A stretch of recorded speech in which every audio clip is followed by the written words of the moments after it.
Frankie?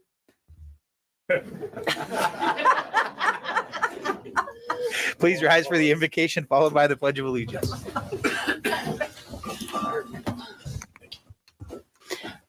As we gather here to make decisions that affect our citizens and island, we ask you to lift your heads, open your eyes, and open your hearts. Our most serious duty is to look to the community we share, the examples we make, and the legacies we leave. That should be our greatest, most courageous, and noble intention. Amen.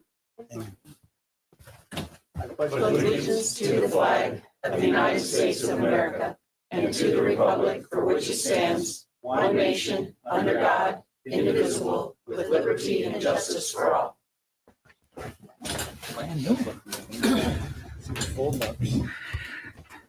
Thank you. If you can remember to silence your phones, just in case. I always forget, so I just want to remind everyone. Next, we have approval of final agenda. Is there a motion to approve the final agenda? Mayor, I'd like to pull a couple of items off the consent agenda. Yes, sir. Which ones? B and E, please. John, B and E. Okay, Mr. Mayor, Yes, sir. It's going to also pull F, G, H, and I just Oh. for informational purposes. let's see. G, F, G, H, I. I. So we're basically pulling all of them, for the Well, most part. yes, and then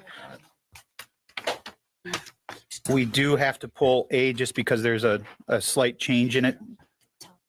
So A as well. So the only ones not being pulled are C and D evidently. Yep. All right. We can consent to that. I'll move to approve the final agenda. Got a motion by Counselor King, second by Counselor Safford. Any other discussion? All those in favor signify by saying aye. Aye. Opposed? Hearing none, the motion carries unanimously. Next, we have public comment. Madam Clerk? You want to do the consent item? Or, No. oh, we went out. Oh, got it. Sorry. Wasn't me this time.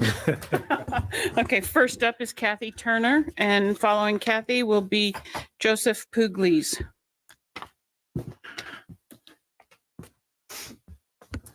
Good morning, Kathy Turner on behalf of the Estero Island Garden Club.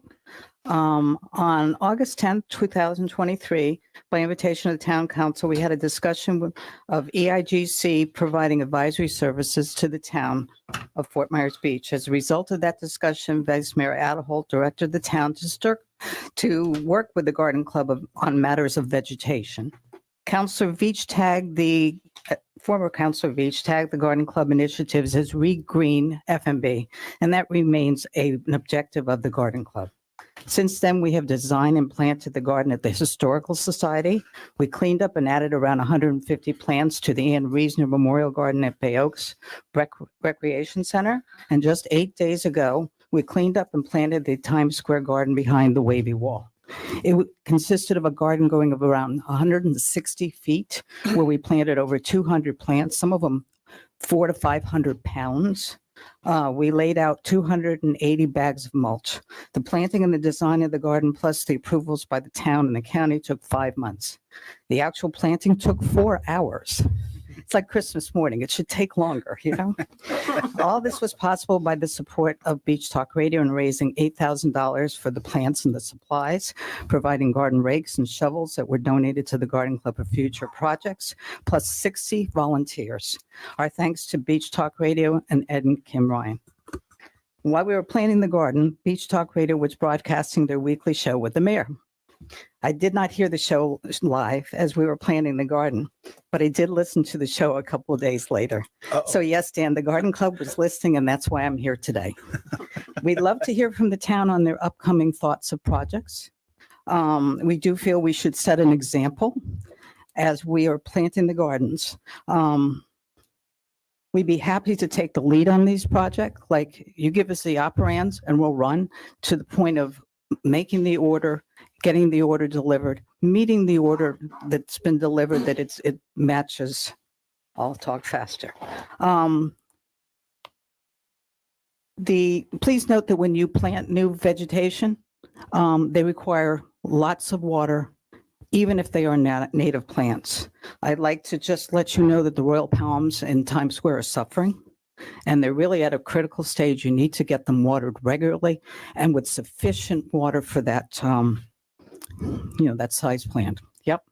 Okay, a couple initiatives that we brought up last August that are still on the table as far as planting along Estero Boulevard, planting along the beach access, and setting an example that 75% native and 25% Florida friendly is really the way to go.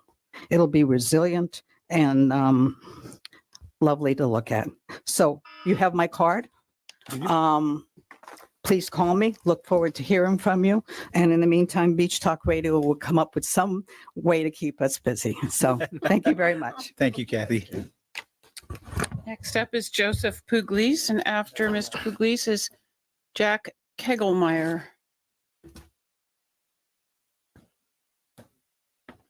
Good morning, everyone. Morning, Joe.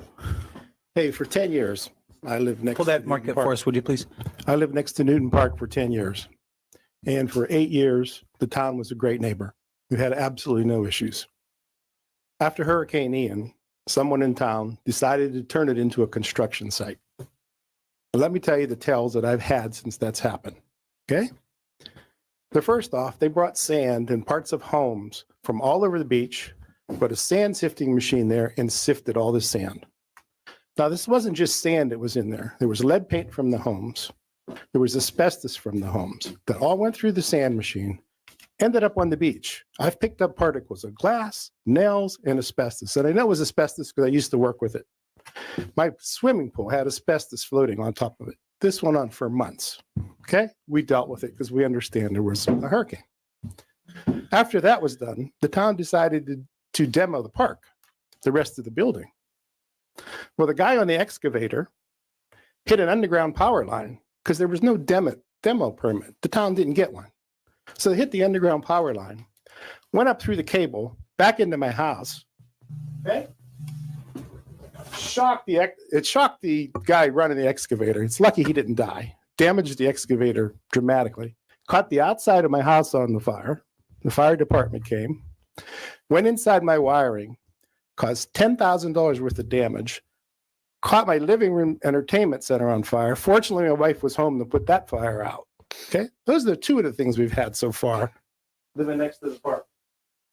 The other thing is I took samples of all that sand that was sifted, lead and asbestos that went back onto the beach. I have no idea why anyone was permitted to do that. If you'd like to have the samples, they're available. Third, now we have another construction project going on. I've got a giant backhoe literally next to my house on top of a mound of sand. It's shaking my house all day long. Okay. I have cracks in my foundation already. Literally, the house is shaking. I want to know how much longer this is going to continue. The money for that park was given by the state, and it was supposed to be used as a park. It's a year and a half now, and it's a construction site, and I don't see any end in future because it's too convenient for you guys to use that and damage my property. I want to know who's going to pay for the engineer, the structural engineer, to evaluate my house and to make the necessary repairs that have been damaged by you guys letting them use that park. Thank you. Thank you, Joe. Okay, Jack Kegelmeyer. And that's all I have signed up.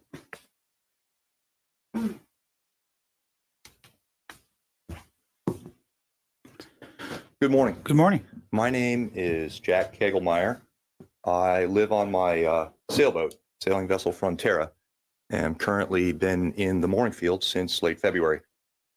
And I don't know, not too long ago, the boat came over to pump us out, and I asked them where Captain Gilchrist was, and they said he was no longer with the city, and was pretty shocked to hear about this. And I've heard some things around, and I don't pretend to know the circumstances of the termination, and don't really need to. But what I wanted to do was come to the council today to express my support for Captain Gilchrist, and also to convey to the council the depth and the breadth of the support for the Captain Gilchrist amongst the sailing community, and let you guys know that again, I don't know the circumstances, but I would suggest to you that if it wasn't something that required Captain Gilchrist to be terminated, I would highly encourage the council to reconsider this termination. Captain Gilchrist is one of the best harbor masters I've ever seen. And everybody that I've spoken to, from people that have been cruising for a year to people that have been cruising for 30 years, say the same thing. I even heard about Captain Gilchrist before I got here. Mentioned that my cruising plans were to come to the mooring field. They're like, you're going to love Austin. He's great. He's really diligent. He takes care of business. And when I got here, that was borne out. He's highly organized. He knew everything that was going on in the field. He knew everybody that was there. He knew who belonged and who didn't, all about safety. Showed us how to pull our mooring lines up to make sure that we didn't swing in the current. And so he was extremely diligent, and just gets things done. Also, he personally greets every guest. This guy is an ambassador for your town. He is, everybody I know that has ever met him has said that they feel welcomed here. They feel they feel cared for here because of his, not just his work, but his hospitality. Has he ruffled some feathers sometimes? I'm sure he probably has. But when you're out there dealing with the cruising community, sometimes you have to tell people how it is. Sometimes you have to do that. You know, I've heard about some of the, all the work that he's done. I've seen him diving moorings every day. And so I really believe that the town is losing a real hidden gem. And I think it would be a loss for the city if this wasn't reconsidered. In fact, one of the things I'd like to present is, as soon as this action happened, a spontaneous petition went up outside the harbor master's office. And is there a way to enter this into the record Give it to somehow? Amy. Okay. That's my time, right? Yes, sir. Okay. Well, you guys are losing a hidden gem. Thank you very much for your time. Thank you, Jack. That's all I have signed up. Is there anyone else that would like to speak in public comment? Yes, sir. Come on up. Make sure you identify yourself for the record. Sure. Thanks. Hi, good morning. Some of you may know me. I'm Mark Kincaid. I'm with Coastal Engineering Consultants. We've worked for the town before the town was the town. We've worked in the mooring field since the mooring field, before the mooring field was a mooring field. I'd like to thank the gentleman that came up before to speak on Austin's behalf. I have known every harbor master that's worked for the town. I've known harbor masters in other locations for other mooring fields. And Austin is a stand-up guy. And I just wanted to come up and say that you're losing a valuable person for the town. The town is made up of the people that are here, and it's hard for me to believe that he isn't here anymore. That's all I wanted to say. Just speak up for Austin. Thank you, Mark. Thank you. Is there anyone else that'd like to speak? Yes, ma'am.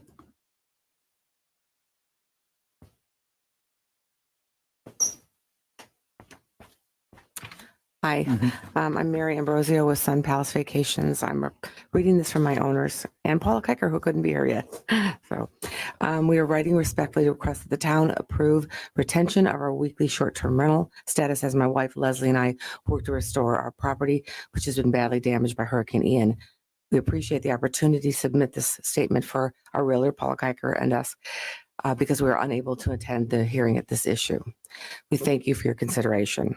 As a background, Leslie and I have owned our home at 21501 Madera Road since 2013. Our home had a weekly STR status when we purchased it, and we have maintained this status continuously to the present. The STR status was an important consideration in our original purchase of our home and remains so since we are not yet retired and are unable to use our home full time. Throughout this entire time, our home has been professionally managed by Sun Palace Vacations of Fort Myers Beach. Like so many others in this town, our home was badly damaged by Hurricane Ian, and we're diligently working to determine the best course of action to restore our property. It has taken a great deal of time to find and meet with contractors and to understand our options and the appreciated costs. After 18 months, we are finally nearing completion of the architectural plans to build a new home on our lot, which we have determined is necessary given the extent of the damage to our home and need to comply with the 50% rule. Key to our ability to afford a new home is the retention of our weekly rental status, the income from which will help us offset a portion of the expenses of owning this home. Their weekly rental status will expire on June 1st, 2024. Given its current condition, our home will not be available to rent by June 1st, thus necessitating our request for retention of our weekly STR status for June 1st, 2024 to May 31st, 2025. If we are unable to get the agreement with the contractor soon, we may still need a few more months beyond May 31st, 2025 because of the time required to obtain permitting and to rebuild. Thank you. All right, thank you. Is there anyone else that would like to speak? Yes, ma'am.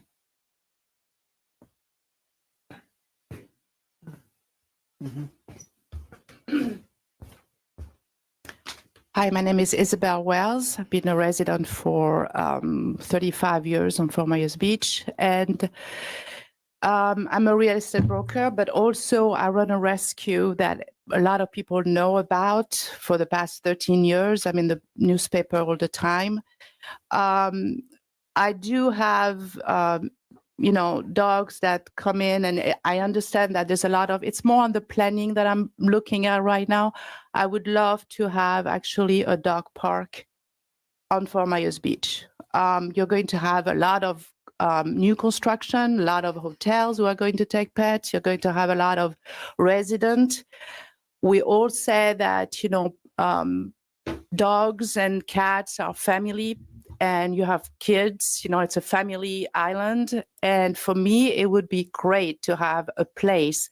And since we're in the stage of planning, it would be great just to allow everybody to have one place where they can take their dogs, not especially on the beach. We're not talking about dog beach is different, completely different. I don't feel safe over there, but it would be nice to have a place here on Fort Myers Beach and say to people, you can bring your pets here. And even for the resident, you have to see it as a positive, and especially with all the things that we've been through. That's it. Thank you. Thank you very much. Is there anyone else that would like to speak for public comment? Seeing none, we'll close that. Next is local achievements and recognitions with all the staff. Andy, maybe we'll have you go first. I see them standing back there. They're probably got other things they could be doing. Yeah, they'd probably rather be seated as well. It's kind of interesting that we bring them in. This is just a few of them. We have approximately 70, give or take. This is a small sampling of those employees, and they've been recognized by the chamber and as the outstanding service, got a 2023 Outstanding Service Award. And I want to ask Ms. Jackie Lezak, the president of the and CEO of the Fort Myers Beach Chamber, just to come up and just talk a little bit about it. And if I can get those employees to make their way kind of closer, I would appreciate it. Yeah, you knew this was going to happen. You're welcome. Thank you.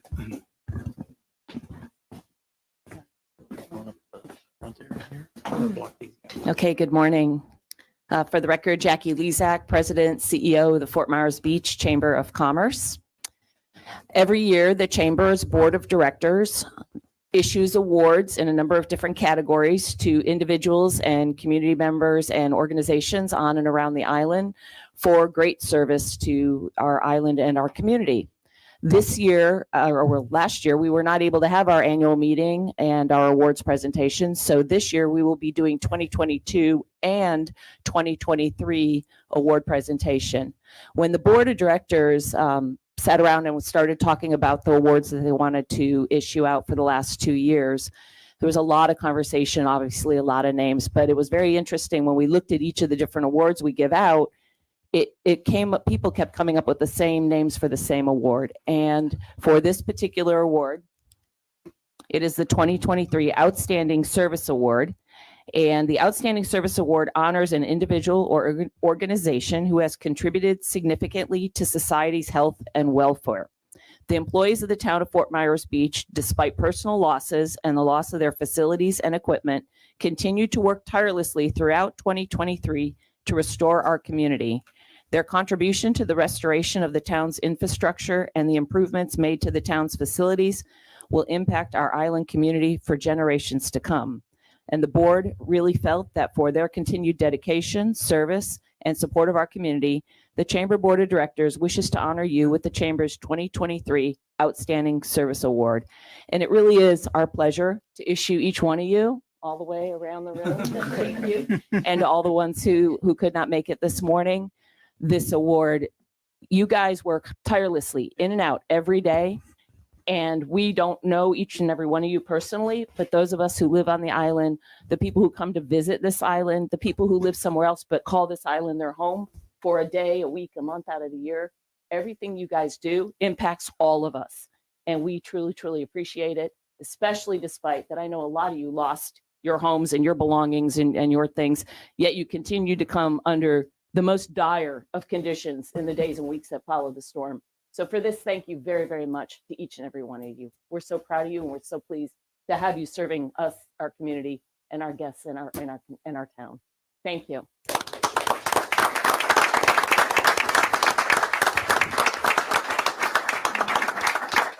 If I may, Mayor, I've been here 11 months today, actually. And this is, and it's not an April Fool's joke. This is, maybe it is. Depends on who you talk to. But this group of people is what keeps me coming back every day, because not one person can do this. It takes us collectively doing it along with you and the support we get from the council. So I think you're part of this as well in my eyes, because it's you who started this with me being here, and then these fine ladies and gentlemen just do an excellent job for us, and they continue to do that and come back. And I echo what Jackie said. They had issues as well, but they put their issues in the back and came to make sure the town kept rising, and they will continue. And they really do mean a lot to me, and I can't express it enough. And just keeping them here and keeping them doing what they're doing is a big deal. And we're changing too. They've already been in like their third home in 11 months and or in 18 months. And as we'll talk about in a little bit, there'll be another one. So there's just a lot of changes they go through, and change is not always easy, but they've adapted, and I appreciate that. Thank you so much. Excellent work. Well deserved. All right, we'll start with you, Councilor King. Of course. Sorry, I didn't see you were halfway That's all through. right. Just wasn't a donut, that's all. Yeah. I'll piggyback on what Kathy Turner talked about. Thanks to Beach Talk Radio, their Yellow Army, those that donated, also the Estero Island Garden Club, and those that were there to help with the plantings behind the wavy wall in Times Square. From the pictures I've seen, it looks fantastic, and thank you very much. Also, I want to congratulate the Friends of the Mound House for a successful Artful Intersection 4.0 fundraiser. I wasn't able to attend, but I want them to know that I did receive my email about re-upping my membership, and I did so yesterday. So that's it. All right. Vice Mayor Adderholt? Well, that's two of the three I had on my list, John. So I did what you said. I would include the FMB Community Foundation in Keep Lee County Beautiful, who had a cleanup on Saturday, had roughly 150 volunteers across the island picking up trash. Great organizations. This is a tradition that they've established, and it's great to see people on the island and off the island who come in. A lot of companies come in and do a corporate volunteer effort as well. So just thanks to everybody involved in that effort. That's all I've got. Council Woodson? So that makes three that I was going to cover as well. But I do also just want to thank our town employees. They have done just beyond, above and beyond for the last 18 months, everything they've done. I know I call all the time on different things, and they are always there to help. They just continue to shine, and I really appreciate the chamber for acknowledging that. They have done a lot of great work, and I know they'll continue to do that. Councilor Safford? I want to echo the same sentiments of Councilor King. I think Ellen Vaughn and the Friends of Mound House did an incredible job. Despite the weather, it was a fantastic event. So kudos to Ellen. Thank you so much. That it? Yes, sir. All right. I won't restate everything that's already been stated, but I think just a general shout out to all of our nonprofits on the island. It completely amazes me how they keep being able to have events, and with the donors that go along with it that donate their time and their money over and over and over and are in full support of this community. It's really empowering, and big thanks to all of them. Advisory committee items and reports. Sam from Anchorage Advisory, can you hear? There he is.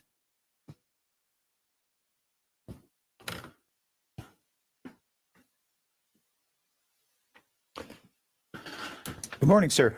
Good morning. Sam Lurie for the record. I'm the chairman of the Anchorage Advisory Committee. And I just want to introduce myself and give a brief update of the Anchorage Advisory Committee. But first off, I'd like to thank Mark Kincaid for coming today. He had a very few words, but this person is the expert at keeping our field safe. And I hope you take note of what he said this morning. The mooring field is practically to capacity. We have 77 of the 89 mooring balls functioning, and they're working on the other balls. So next time you drive over the bridge, take a good look. It looks beautiful. It's really thriving out there. The dinghy dock seems to be functioning well, but the upland services are in need of an upgrade. Since Austin has left, it seems like the office is running well. Patty's been keeping the daily hours, and I understand Patrick and the staff are operating the pump boat and all the other duties and are able to keep up with most of what's going on out there. About 5 years ago, we went through a similar process to situate the mooring field upland services and location. Council decided on Harbor House for the office and Matanzas for the support facilities. That's no longer an option, but there are numerous opportunities, and there seems like there's more every meeting we have for setting up our services, amenities, upland facilities to fit with the town and provide what we are looking for as the committee and the town is a premier mooring field. We're getting very close before the storm to, we get good reviews from practically every patron that goes out there. And it's an excellent field. In our last meeting, staff brought forward some great ideas and location. One of the complex parts of the whole situation is the mix of the services and the different locations. We will need 3 boat lifts for the town boats, 1 pump out boat, 2 auxiliary boats.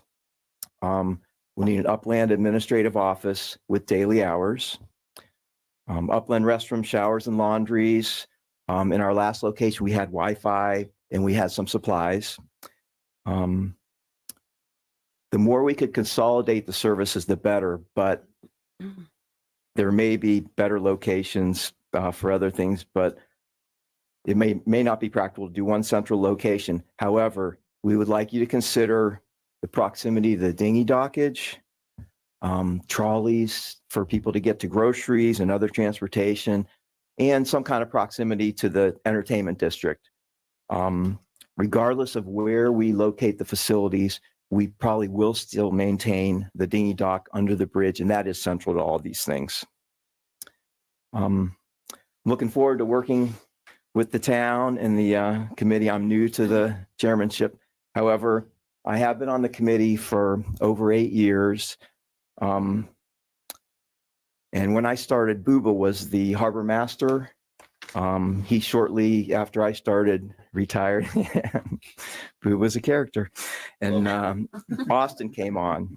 And I'm not going to comment on your actions, but I would like to comment on Austin in general. When he came on board, he knew very little about anything. However, he's a real leader. He took on anything that came over his desk or onto his plate. He didn't assign it to people. He learned how to do it. He became an expert in diving, repairs, running the pump out boat, captaining, you name it, the Swiss Army knife of the mooring field. So I just want to make a comment that after Ian, he did all that. That's before the storm. After Ian, he was everywhere doing everything. I saw him a lot. First the cleanup and then the rebuild. And the rebuild was huge. Mark Kincaid and his company assisted. We have a foolproof mooring systems. They've been refined every year. They get better and better. And it's looking good out there. So I just wanted to say that Austin's true leader. He evolved at the job. He's going to be sorely missed by myself, the entire Anchorage committee, and most importantly, the patrons. They always had a good word to say about him. So we're looking forward to getting our upland services going with you. And hopefully we've got a lot of options going on. And I'd like to thank Vice Mayor Adderholt for coming to our meetings. He's an excellent liaison, and we appreciate everything you do. All right. Any Hey, don't comments or run off questions? yet, Sam. Their first, thank you for your commitment and service to that committee. I know you've been there a while. Yeah. Thanks. Sam, if I could appreciate your comments this morning. I just wanted to give you an update because one of the things we talked about at our last meeting was exploring Bowditch Park to house the boats, the pumping station, and possibly some upland facilities down the road. So at the request of the advisory committee, this is the only chance I have a chance to inform my colleagues. So this is a good setup, Sam. So I contacted Commissioner Sandelli, and he was very interested in helping us and facilitating a dialogue. So I think he's forward all this information. I went over the weekend after our meeting. I took some pictures of the docks that were right next to Bowditch that are county docks to see if we could partner with the county. And I think he's taken all that information I sent him. I took pictures. He sent that to Dave Horner from the county, who's the chief executive there. And I think Andy and Frankie now are aware of this. So hopefully we'll begin to have some conversations with the county to see. Apparently they've been somewhat reticent in the past, but post-Ian is kind of a whole new world. So hopefully we can figure out a way to partner with them to house those boats, a pump out station, and maybe someday the upland facilities as well, because those restrooms at Bowditch have to be repaired. They've got showers there. There's a lot of opportunity there if everybody just kind of figures out a way to partner together. So we haven't had a chance to talk. So I thought I'd share that with my colleagues and you. So hopefully that dialogue will begin between the town and the county to hopefully find a nice partnership there at Bowditch. I think at our last meeting, I think it was Austin who suggested that would be the ideal location for those boats and the pump out station. So hopefully we'll make some progress. It'll take some time, but that's the latest on that. But thank you, Sam. Yes, and thanks for checking into that. That was one of our better options. And every time we look around, there's something different. Moss Marine, there's a brand new marina going in, and there may be something in a little corner there somewhere for us that would be beneficial for everybody. Possible interlocal agreement with the county on Bowditch Point. So we have a blank slate. So this is a great opportunity. You guys are doing everything, we got to start over with everything, but this is a great opportunity to do some real big improvements. And the field has grown, so now it's time for our services to grow into it. Well, Sam, before you run off, before the storm, I did have a conversation with the Moss Marine area, and they didn't know anything about what they were potentially doing, but specifically about this and using there, and they weren't opposed to it. However, their caveat was that they would want to be in control of it, not the town, meaning they would set the prices. So they weren't opposed to it. So I don't know if that's something you want to talk about with the committee, if that's, and the staff to see if that's something that they're willing to do, but they didn't sound opposed to it. There was just some things that they would want to do different if they were to take that on. So it's not out of the question. It's just a matter of what is feasible, what isn't. So if that's something you want to bring up and talk at your committee about, and maybe reach out to them and see what it would take to bring some suggestions to the staff and to the council, that would be. There's so many different, we've been hopscotching around all of them, but we have tried to narrow down some positive and negatives to them, and we will probably try to submit some kind of formal. Last time when we picked the Harbor House, there was no perfect solution. We want a Bayside, there were so many different things, but if we could give you all the information, the pros and cons, that'll hopefully help you out. Any other questions for Sam? Thank you, sir. Thanks. Next, we have the approval of the minutes from the town council meeting of March 18th, 2024. Is there a motion to approve the minutes? So moved. A motion by Counselor King, A second. a second by Counselor Woodson. Any further discussion? All those in favor signify by saying aye. Aye. Aye. Opposed? Hearing none, the motion carries unanimously. Now we have to go through all of our pulled consent agenda items. The first one, item A, is a special event extension of the farmers market at Moss Marine. We had to pull that because that is actually, they're asking for all the markets through May, not just the one at Moss Marine, correct? Do you want to do C and D first? Oh, I'm sorry. Yes, I forgot. I thought they were all pulled. No. we have C and- All right. So is there a motion to approve the two that didn't get pulled? Item C, resolution 24-60 through 24-64, extending state of local emergency for Hurricane Ian, and resolution 24-65 through 24-69, extending the state of local emergency for Hurricane Idalia. So moved. Got a motion by Counselor Safford, Second. seconded by Counselor Woodson. All those in favor signify by saying aye. Aye. Aye. Opposed? Hearing none, the motion carries unanimously. Now we'll go back to A. Thank you, Amy. As I said, it's to extend all the farmers markets through May. Is there any discussion? I'll make a motion to approve consent agenda item A to extend all the markets through May. Second. Motion by Mayor Aller, seconded by Vice Mayor Adderholt. Any further discussion? All those in favor signify by saying aye. Aye. Opposed? Hearing none, the motion carries unanimously. Next was pulled by John, item B, sole source monitoring and relocation of marine turtle nests. John? I just wanted further public explanation for what this is and what the town obligation is. Chad, come on up. I see you're wearing the proper color again today. Very nice. For Easter and for LSU. Yeah. Yes, sir. Go Hawks. Yes, sir. TCU. So our, if you read through the whereas clauses in the resolution, you'll see the obligations the town has to meet our permit conditions for the renourishment of the beach. Those include marine turtle monitoring and nest relocations as needed to build the beach back. And the cost for the town is? $40,000.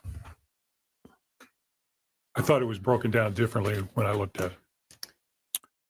I thought it was like almost 10,000 for the town and the remainder. Oh, for I'm TDC. sorry. Yes, sir. You're right. So if I can get into the details of financial impact, that $40,000 is covered by the interlocal agreement, which the state will be picking up 44%, somewhere thereabout. And the same with FDEP, and the town's obligation will be 15.1% or approximately $6,000 of that 40,000. Okay. Apologies for that. It's all right. Thank you. Yes, sir. Anything else, John? None for me. Is there a motion to approve item B, sole source monitoring and relocation of the marine turtle nests? I'll move it. Got a motion by Counselor King, Second. seconded by Counselor Woodson.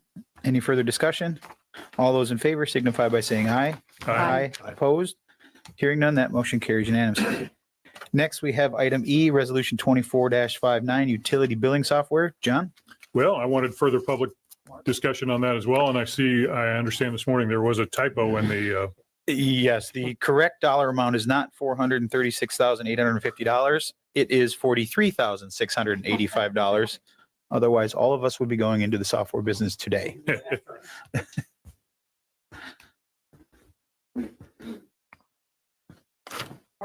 Morning, Mark. How's everybody doing? Good. How are you? Good. So the current billing program that we have is old and antiquated. It's basically MS-DOS based. It's not even cloud-based or anything. So we're back in the Stone Age, if you understand. So many of the reports that we require, this program just doesn't do. It doesn't speak nice to our metering program where we go out and read the meters. They don't communicate well together. Reports that we try to develop for Lee County, they don't report together nicely. Joe probably has more input into that on the financial side. I'm more of on the physical side of it. Our meter program doesn't communicate well with this. The program that we want to go to, Kuzi, is let me read what it says. It's a connected utility partner reading program. It's one of the only one in the country that partners with Neptune, which is our meters, so that they all communicate together. It's actually recognized by Kuzi. They work together with Neptune so that they all read together so that we can get the reports that we need and the histories that we need and things. Like I said, Joe has probably a lot more information on the financial side of it. But as far as the mechanical side, the programs are going to meld really nicely together. So I'll let you talk about the financial. Okay. Well, as the finance director in the finance department, we have an interest, of course, on how the billing side is handled and interfaces with our accounting software. And the existing system really doesn't interface at all. So we have to input all that information manually. So with this new software, it would automatically generate the journal entry import that we can just simply import into the system. So that would make that easier. Joe, when you say you have to manually enter, is Yes. that like everyone's water bill you got to manually enter? No. For on the financial side, the accounting side, Oh, we got it. just Okay. enter the total. So it's like the total revenue, the total accounts receivable. So all the detail is kept in the utility billing software that we currently are using. And so, and that is very difficult for us to kind of get in there and look if we need to investigate or research something like why something changed. It's very difficult to do that with the existing software.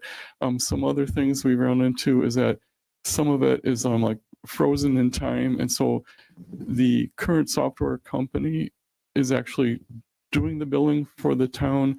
They generate the billing, they create all the billing reports, and they store them somewhere for us. But if somewhere, somehow, a report is missed, you can't go back and reproduce it. And so we have like missing pieces of data, over the years that makes it very difficult to audit, very difficult to figure out what's happening. So with the new software, we could rerun any reports at any time for auditing purposes. We'll be able to drill down in and figure things out if we need to. So it'll just be much easier to use.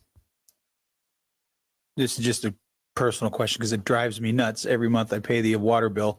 Will this get rid of our fee that we have to pay on top of the water fee to pay it online? I'm just kidding. I'm just kidding.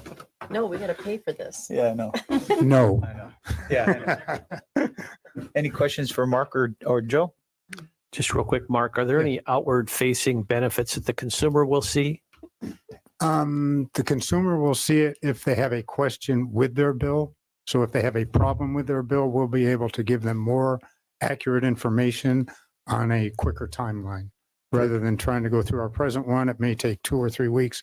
This should be, I'll get back with you in an hour. Very good. And tell you what's happening. Thank you. Yeah, thank you. Thanks, Mark. Thanks, Joe. I'll Thank move you. resolution 24-59, utility billing software. We've got a motion by Counselor King. I'll second. Any further discussion? All those in favor signify by saying aye. Aye. Opposed? Hearing none, the motion carries unanimously.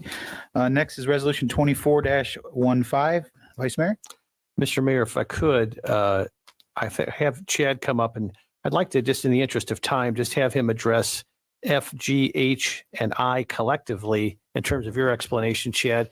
And if you could, I see, is Joe still here? Yeah, Joe's still. You could maybe touch a little bit on some of the challenges we're having at Newton Park. Plus, I understand you also have some good news about the north end of the island as well. So if you could just give everybody just a collective update as to what these 4 items entail, and then touch on those other 2 issues, that'd be great. And if you need any support from Mr. Poff, that'd be fine too. Ace up the sleeve, Mr. Poff. Let's see. If it pleases the Vice Mayor, you want me to go through just each item separately? Is You that would, okay? or collectively, if you just want to give a summary of what we're trying to accomplish here. Sure. So first off, we have the interlocal agreement. I just wanted to highlight a few points of that interlocal agreement that staff was very persistent on with the county as well as with the state. The first is in section 6C2, calling the county will advance the sum to the town equal of 90% of the county share estimated for the bid documents and sand placement. The county will make payment to the town within 30 days of receiving the notice of the approved bid and executed contract. So we are getting money up front. We're persistent in that, and I think that's a big benefit to the town for our cash flow. The second is in the same section, and then D3, the cost remaining after the deduction of the state share shall be known as the local share, which the county and the town are responsible for. And the town will seek grant funding to reduce the overall local share for the town and the county. Any such funding will apply to the town share first, which is key. So if we get a grant from FDEM or some other agency and we want to use that, our share is coming first rather than it coming off the collective local share, which would be Lee County and the town. Lastly, this is something that's probably about 4 years old, but staff working hard with the state to ensure that the southern segment, also known as the CWA, is 100% paid for by the state and is not part of the local share. So all of those represent, 7 figures, maybe plus. Michael will know the numbers a little bit better, of millions of dollars in savings to the town. So that's the ILA. So we have category G, speaking to the vice mayor's reference to North Estero. It's something that's been the staff, along with our partners at Coastal Engineering Consultants, working to get a berm installed on North Estero. The beach is very low lying there, elevation is very low. It is susceptible to overwash and even relatively, I don't want to say minor storms, but tropical storm events, nor'easters. They've had at least 2, maybe 3 overwashes since Hurricane Ian. So they're in desperate need of some fortification along the beach to prevent, at least stop what we can with storm impacts to the upland structures. So this category G, both the STA for Coastal Engineering Consultants support with that project, as well as the change order to Earth Tech Enterprises to construct the project, taking advantage of their very kind bid and getting sand trucked to construct a berm along North Estero from Crescent Park to Bowdish Park. That's a big win. Yep. Huge. Yes, sir. Lastly, so we have construction phase services for the big renourishment project. That is the dredge project. Coastal Engineering has done a great job in permitting as many options as possible for the contractors to take advantage of, to allow them flexibility in constructing the beach and giving us the most competitive prices that they can. Also working with Lee County and regionalizing the project so that contractors can be in Southwest Florida for some time, working to rebuild our beaches after Hurricane Ian. And I'm not sure if y'all have any questions for Michael Poff. He is a wealth of knowledge. I do. Yes. Yeah. Thanks, Chad. Did you cover the last one, Chad? The final one? Yeah, so Did you that's miss that the one? Earth Tech change That's what I order thought. that Okay. they're going to be. We're taking advantage of that great bid that they gave us and adding on to that to construct that northern berm. Right. That 1.1 or nearly $1.2 million is paid for in full by the FDEP contract that's noted in the agenda. Perfect. Mike, if you could take a minute and kind of try to address some of the concerns we've heard from neighbors around Newton Park. How long is that going to continue to go on in terms of trucked in sand? And then when do we begin to shift for the dredging where it's dredged from the Gulf of Mexico and then pumped onto the island? I know these are moving dates, but what's the rough timeline for both of those? And will it be a transition from trucked in sand to dredging, or will they both be going on at the same time? Or how do you see it playing out? Sure. Good morning. For the record, Michael Poff, Coastal Engineering Consultants. The goal for the truck haul project is to be done around June 1st.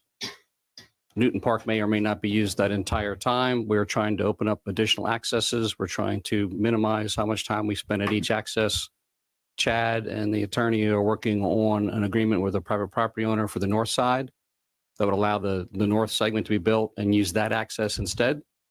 The county has allowed us to use Bowditch Point Park in the bid documents for the dredge contractor.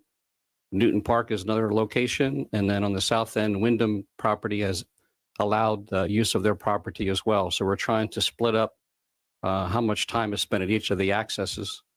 The dredge bid is on the street right now. Contractors have sent in their questions. We'll be responding to them this week.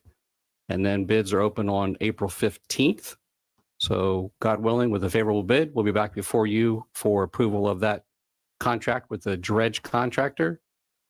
Goal is to have all of our submittals and pre-construction meeting in May, that they could begin work in June. So transition from the truck haul project to the dredge project, hopefully will be seamless around that time frame.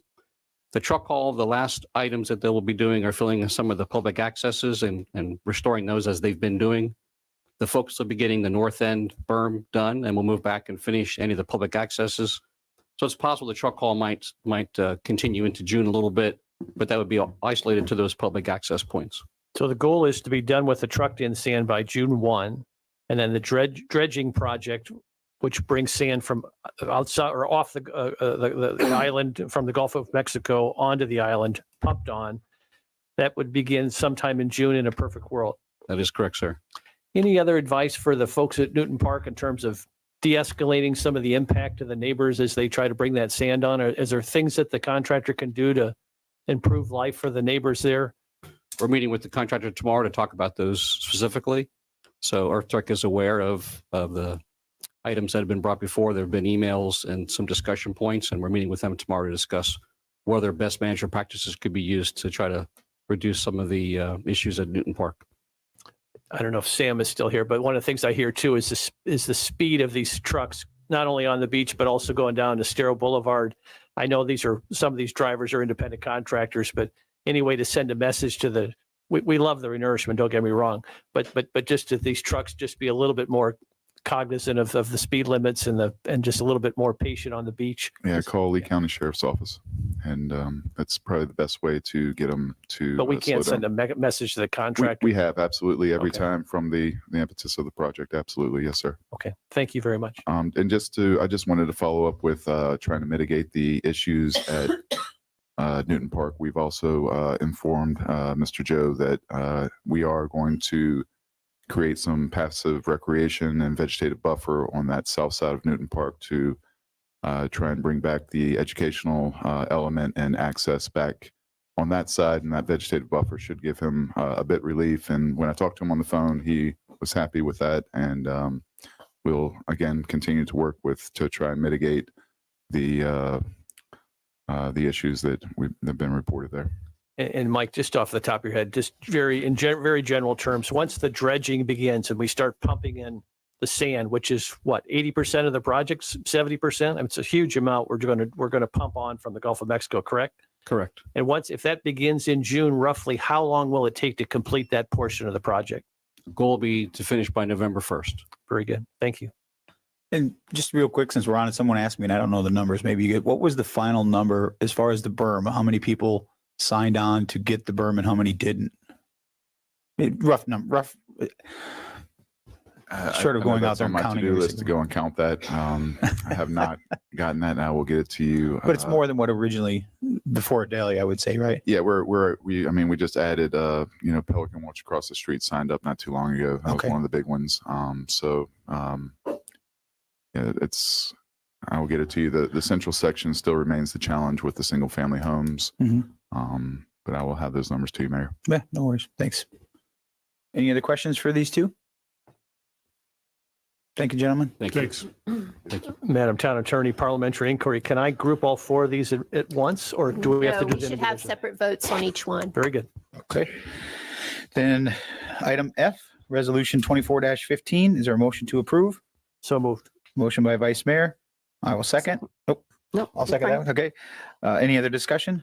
All those in favor signify by saying aye. Aye. Opposed? Hearing none, that motion carries unanimously. Next is item G, resolution 24-71. Is there a motion to approve? So moved. Moved by Vice Mayor Adderholt, Second. seconded by Councilor Woodson. Any other discussion? All those in favor signify by saying aye. Aye. Opposed? Hearing none, that carries unanimously. Item H, resolution 24-70. Is there a motion to approve resolution 24-70? So moved. Moved by Councilor Safford, Second. seconded by Councilor Woodson. All those in favor signify by saying aye. Opposed? Hearing none, that motion carries unanimously. And lastly, item I, resolution 24-72. Is there a motion to approve that resolution? So moved. Moved by Counselor Woodson, seconded by Counselor Safford. All those in favor signify by saying aye. Aye. Opposed?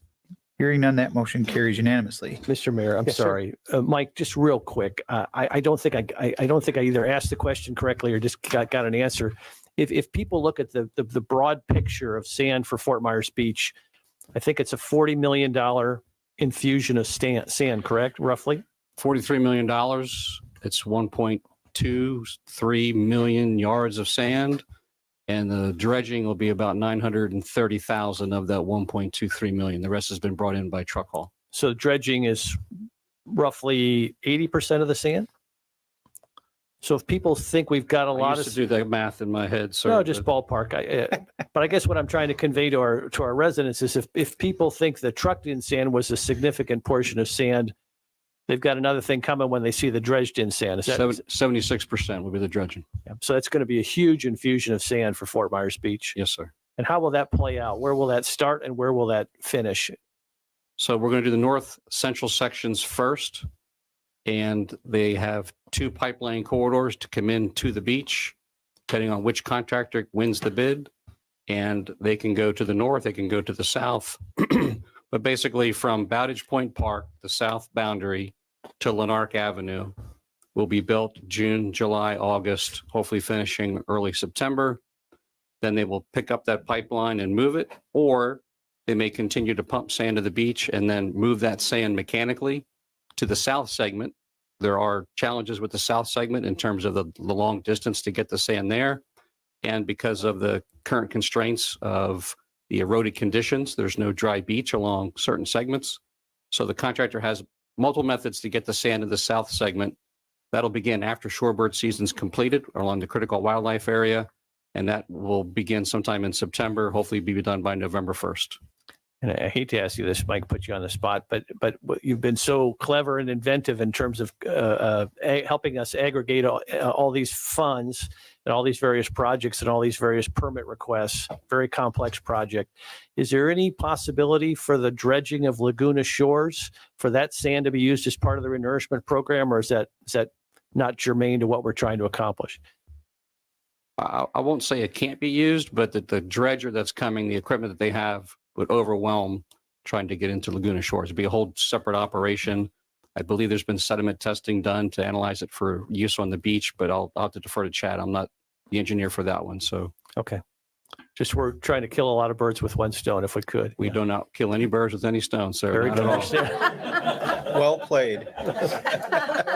There'll be no turn left. Never mind. No. Well Do not chase the birds away. They're laying on eggs now, so please don't chase the birds away. All right, got you. Thank you. All right. Thank you. All right. We're now under our public hearing.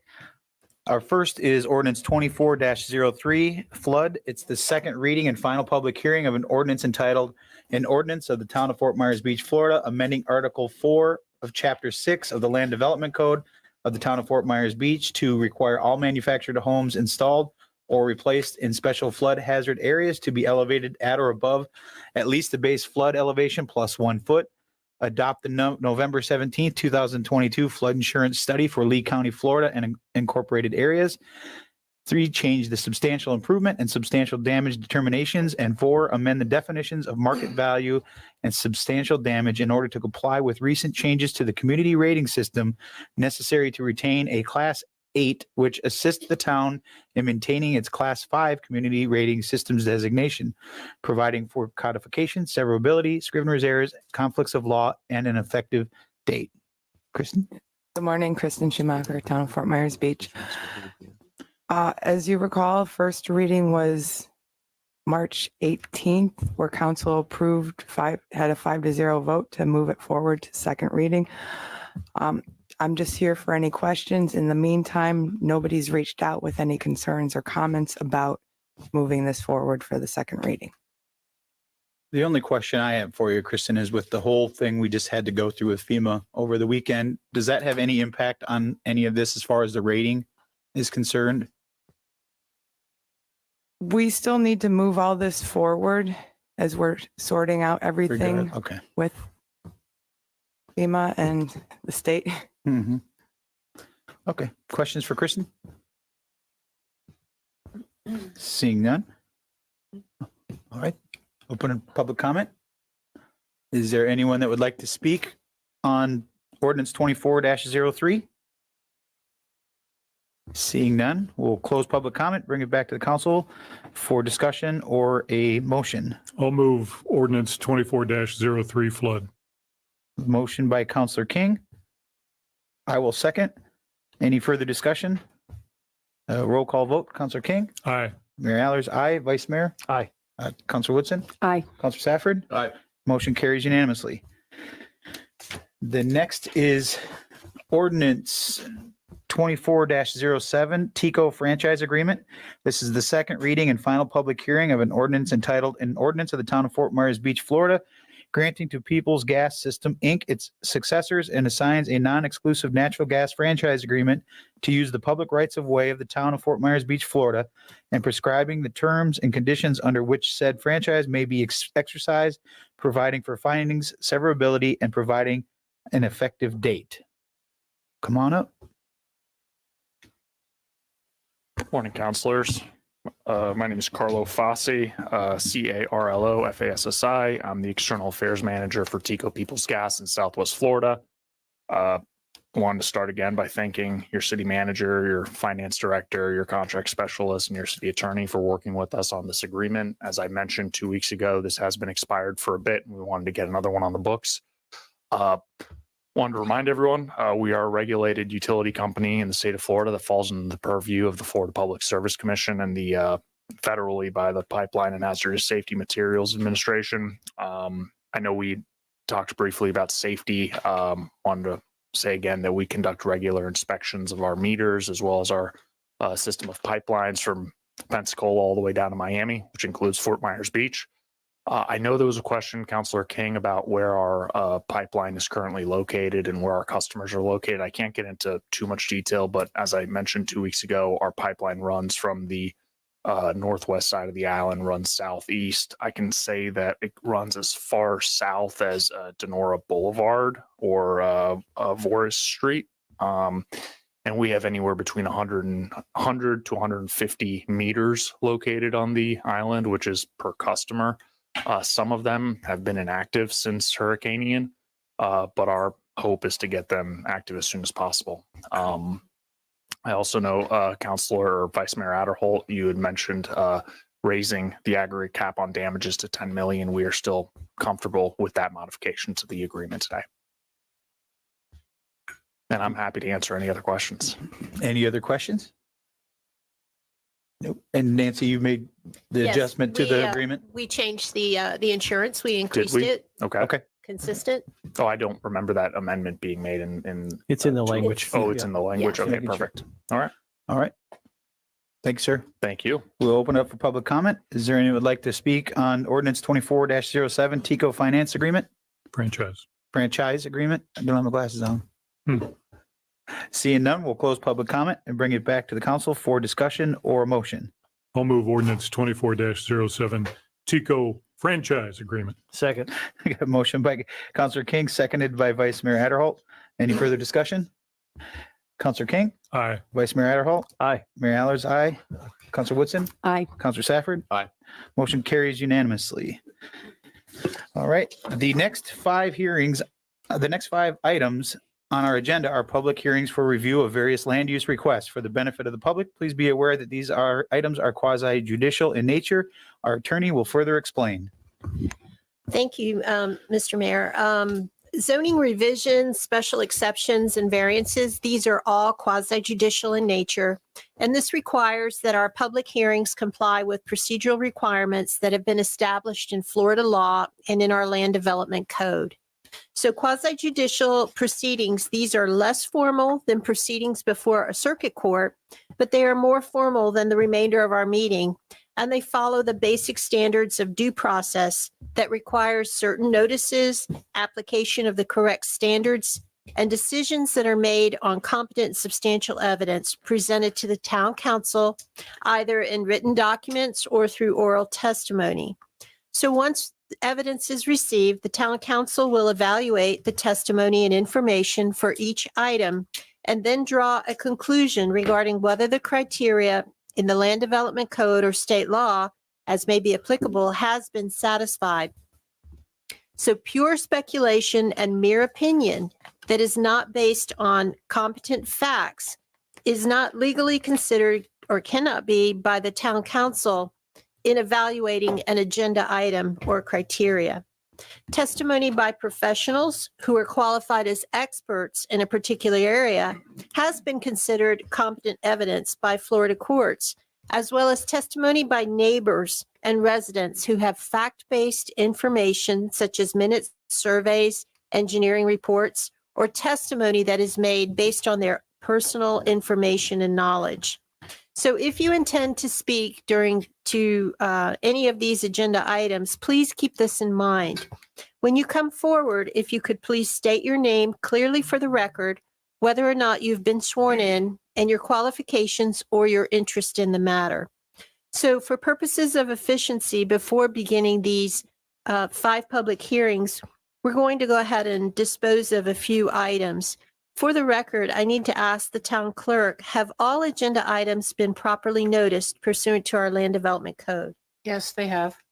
And at this time, I need to ask the town council, does any member have a conflict of interest that would prohibit them from voting on any of these items? Any conflicts? But Councilor King? None. Vice Mayor Addo? Mayor Allers, I do not have any. Councilor Woodson? I have none. Councilor Okay. Stafford? I have none. Okay. So there are no conflicts. Therefore, we have a quorum that is present and eligible to vote. At this time, I'll ask the clerk if she would swear in anyone who is interested in providing testimony to any of the agenda items.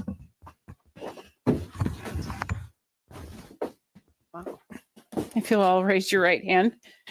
Do you swear or affirm that the testimony you are about to give is the truth, the whole truth, and nothing but the truth? All right, all parties have been sworn. Okay.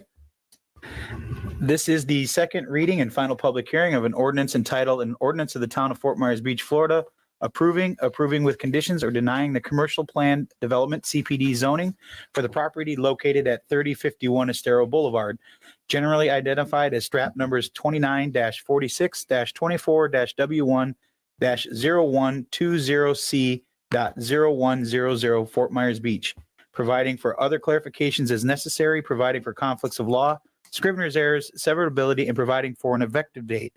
If any town council member has had any ex parte communication to disclose, please let us know the subject disclosed and the identity of the person, group, or entity with whom the communication took place, any correspondence that you received, or any observations made in the site. Councilor King? None that I recall. Vice Mayor Addo? None. I have had none. Councilor Woodson? None. Councilor Safford? None. All right. Sarah Prost has been qualified as an expert already by the town council, and based on her education and experience has been accepted as an expert in the field of land use, planning, and development in the town of Fort Myers Beach. Are there any other individuals who would like to be qualified as an expert witness on behalf of the applicant at this time? That you've all already been, yeah. Has the property owner and applicant seen a copy of the agenda item, backup materials from staff? They're nodding their head. Yes.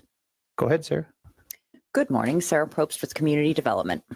The Neighborhood Company, on behalf of the Southland Corporation, the property owner for 3051 Estero Boulevard, has applied for a commercial plan development rezoning to redevelop the property on the corner of Voorhees and Estero Boulevard with a convenience store. The commercial boulevard zoned property was the site of a 7-Eleven store and a gym prior to Hurricane Ian. A convenience store was previously on the site, but the commercial boulevard zoning district does not allow the convenience store or gas pump use. In order to rebuild the convenience store with gas pumps, a commercial plan development is necessary. The CPD also includes several deviation requests from the land development code for the site. A deviation from the vehicle access point separation requirements in section 10-285. The code requires a minimum separation distance on Estero of 250 feet And on the local streets requires a separation distance of 125 feet.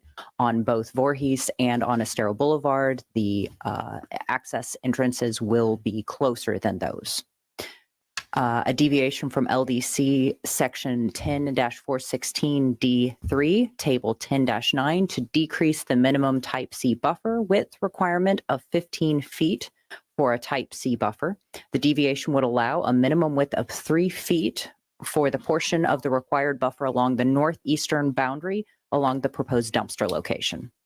A deviation from section 34704A, which requires build-to lines for Estero Boulevard to be established at 5 to 10 feet from the property line. The deviation would allow for a build-to line of 5 to 90 feet for Estero Boulevard. The proposed building will be located 89.9 feet from Estero Boulevard, and the canopy for the pumps will be closer to Estero than the building. The proposed development requires a deviation from section 34706D to allow access from Estero Boulevard and Voorhees. The code requires that if a site has access from a secondary street and Estero, that the access must be from the secondary street. There are going to be 2 entrances from Voorhees and 1 from Estero Boulevard. A deviation from LDC section 34704B1A, which requires a minimum street setback for streets other than Estero Boulevard to be 10 feet. The deviation would allow a minimum of a 0 foot setback from Voorhees Street. And a deviation from LDC section 341744B4D, which requires screening of refuse containers to not exceed 6 feet in height. The deviation would allow the refuse container screening to be a maximum of 7 feet 6 inches in height. This request is to match the request the town council had in order to provide screening of the dumpster area for adjacent properties on a previous 7-Eleven site. The proposed development request should be evaluated according to section 3485B and C and 34216 of the LDC. These findings and conclusions are listed in the staff report. Deviations must be approved, modified, or rejected per the findings in section 34216.4. These findings can be found in the staff report. Several conditions are listed in the staff report, including a requirement to replace any landscaping damage during construction, as the proposed wall appears to be very close to the hedges that are on that are existing on the neighboring property. This is the second reading of the CPD ordinance. At the first hearing, this was recommended for a second hearing unanimously, and it was approved, and it was recommended for approval at the LPA unanimously. I'm available for any questions you may have, and the applicant is also here. All right. Are there any questions from the applicant to the town staff? None? Okay. Council, questions for staff? Thank you. Thank you. Would the applicant please proceed with your presentation on this item?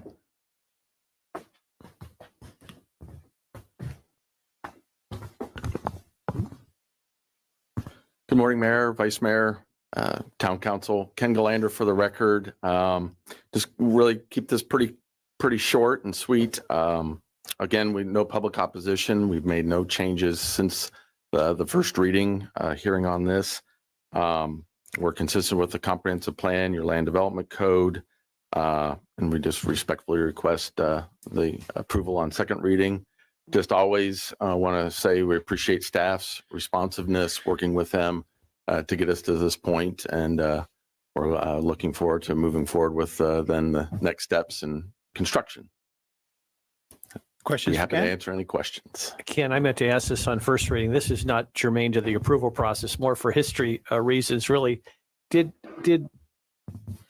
7-Eleven own the property prior to Ian and rent part of the property to the gym? Did the gym own it and rent it to 7-Eleven? Was it a third party who owned it? Just trying to get a little history there. I do not know those details, but we have Representative Mr. Herron here from This is 7-Eleven. just for my own curiosity. It has nothing to do with your process here. Mark Aaron, 7-Eleven. We owned the property and we leased the gym to the tenant. Okay, and so now you're just going to assume full control of Yes, that we're going to property take for the full new control of the facility. property, correct. Thank you very much. Appreciate that. Yep. And just so everybody knows, one day later now for their Slurpees. Just one day. One day. That's it. All right. Any other questions for Ken?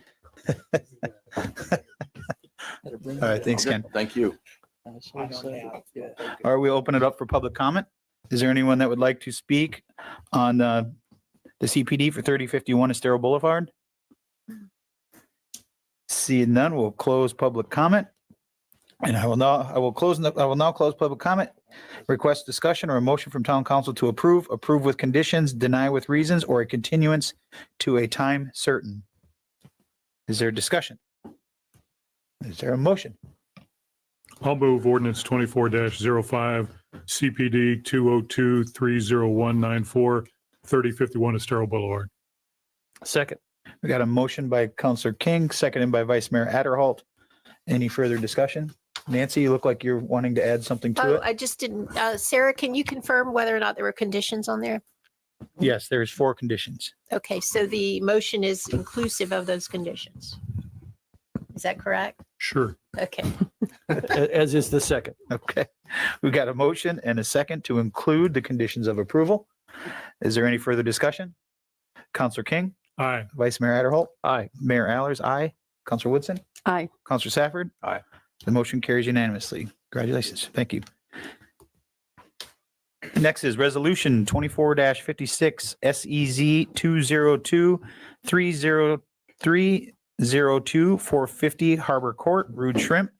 A resolution of the Town Council of the Town of Fort Myers Beach, Florida, approving with conditions or denying special exception SEZ 202-30302, requesting consumption on premise for a restaurant with a bar/cocktail lounge that is visible from the exterior of the restaurant per section 34-1264B2A.3 for the property located at 450 Harbor Court, providing for clarification as necessary, providing for conflicts of law, scrivener's errors, severability, and providing an effective date. If there are any town council members that has had an ex parte communication to disclose, please let us know the subject disclosed or discussed and the identity of the person, group, or entity with whom the communication took place, any correspondence that you received, or any observations made of the site.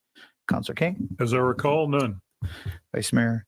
I have had a litany of emails from both remonstrators as well as supporters of this particular applicant. I've spoken with the owner. I've spoken with remonstrators. I've been to the facility or to the property many times. I think that's everything. I have done all of the things you've already mentioned, so I will not. Do I need to re-say them all again? Everything he said, I have done. No, that's fine. I'm going to Good. ask everyone a question as we get to the end. Counselor Woodson? I too have had all of the same communications. This is in my neighborhood, so I know the property well. Counselor Safford? Likewise, the only thing I'm still trying to figure out how they didn't win the chili cook-off. Well, duh, I was in it. But you didn't win So it it was, But I it was didn't win either. rigged. But I didn't win either. Go ahead. Okay, so we have made some disclosures of the record. Does anyone feel that they cannot be impartial and fairly address this particular application based on the criteria and the evidence and testimony that you'll hear today?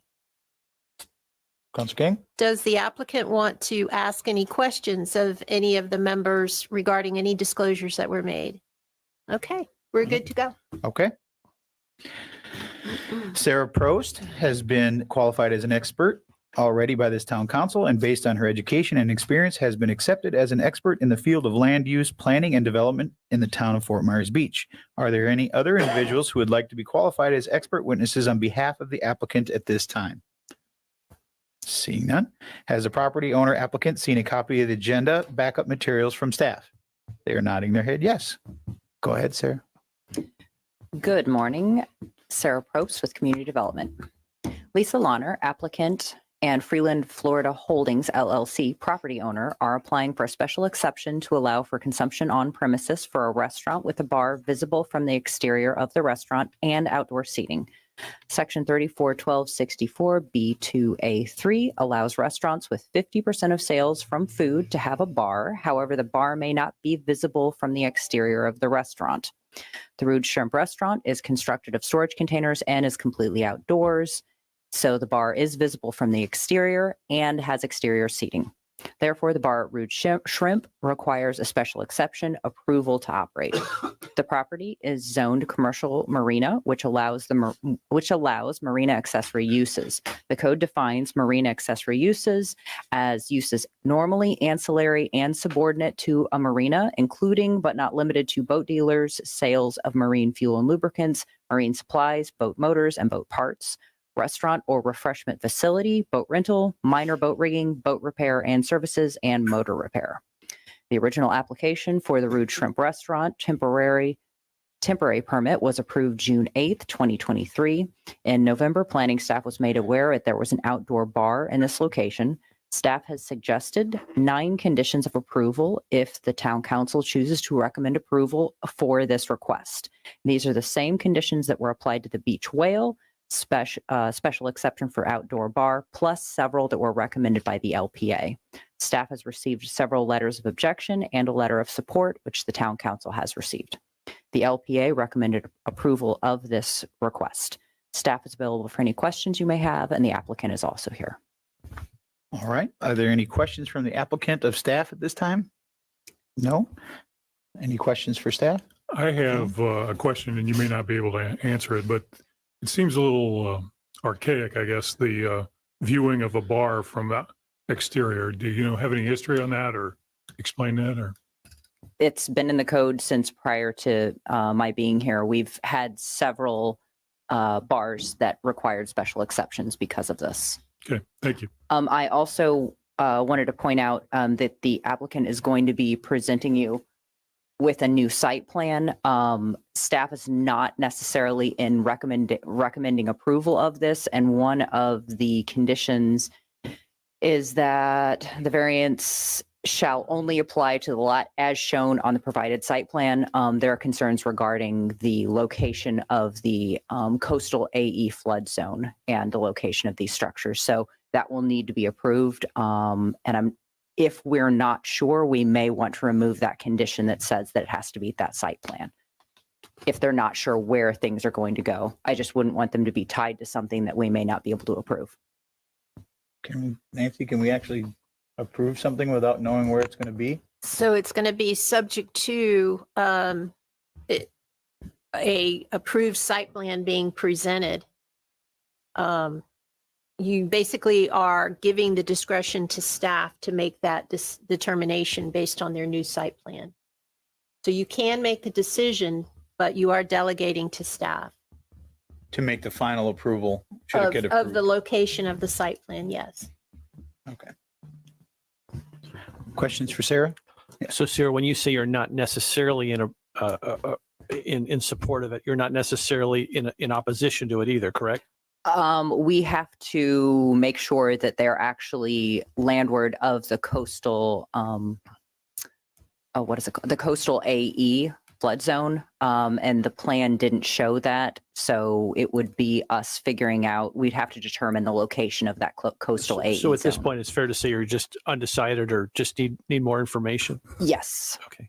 On the, excuse me, on the existing site plan that's in the packet. The existing site plan in the packet, staff is comfortable with. It's the one that they're going to present today that we received late last week. So we're not, I spoke with the flood reviewer. She looked at it, but unfortunately it doesn't show the location of the coastal AE zone. And looking at the FEMA flood maps, it appears that the structures will be in the coastal AE, and there are just additional requirements, and we need to make sure that, and they may be able to put them in there, but with special requirements for how they're placed in that location. And to the mayor's point, procedurally then, if we were to delegate that decision to staff, would the applicant have the ability to appeal it to the full council? Yes, there is an administrative appeal process. The other option you have is to continue it, which they probably don't want to do, which would continue the agenda item to a date certain, which would allow staff some time to go through and look at the new site plan that has been given. It's a little unfortunate at this point, but sometimes things like this happen. Okay. Well, just when you thought I couldn't, go ahead. I think we should hear from the applicant. Yeah, I was just going to suggest that we hear from the applicant and maybe answer a couple questions, and we'll follow back up with you. Sounds good. Thank you. Okay. The applicant, please proceed.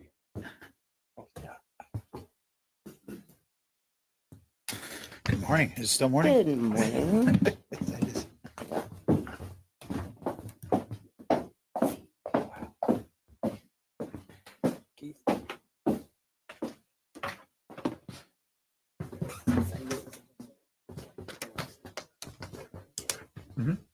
Thank you.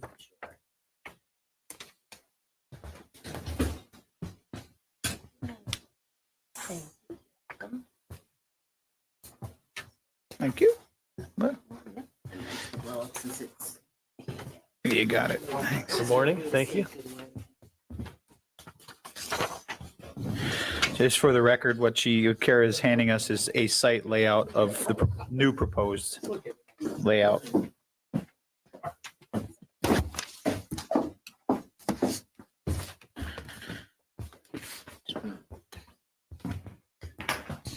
Kara Stewart, representing Lisa Lunners and the Freeland Group for 450 Harbor Court. The site plan, let me explain since that seems to have come up here quickly. The site plan is representing what is on site today. When I went through the files, there were multiple site plans that were there. So we have taken the position that what is out there right now physically is what we should be representing to you. The issue with the coastal A, the tent and this area, this 78 by 90 area, will be seaward of the coastal A. Sarah and I spoke briefly or emailed briefly on Friday about it. And what the concern is in a coastal A, there's some discussion whether or not a temporary structure needs to be treated like a permanent structure. So that's where we just had a little bit of a disconnect on Friday.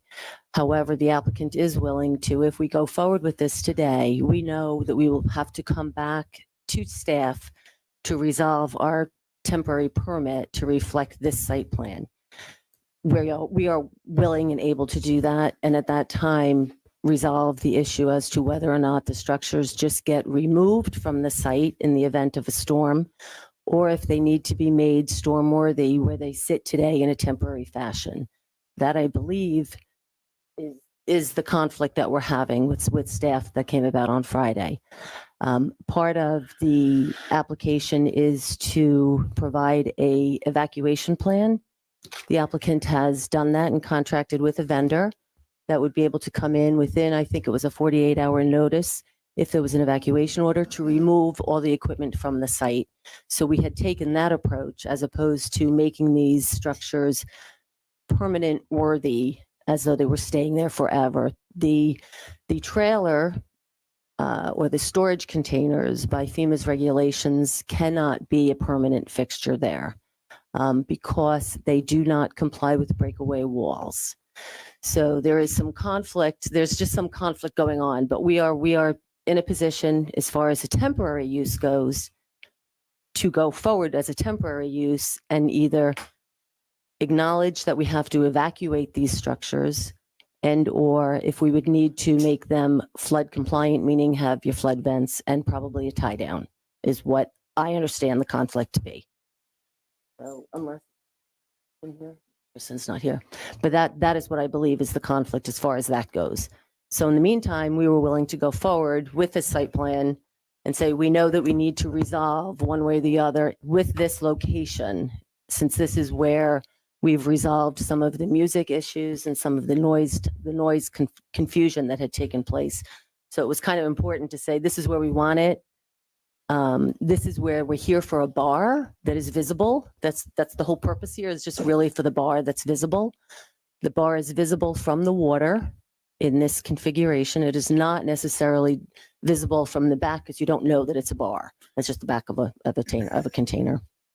So that's the request today. It's because the bar is visible. So the bar's location has been depicted on here for you to be able to take a look at.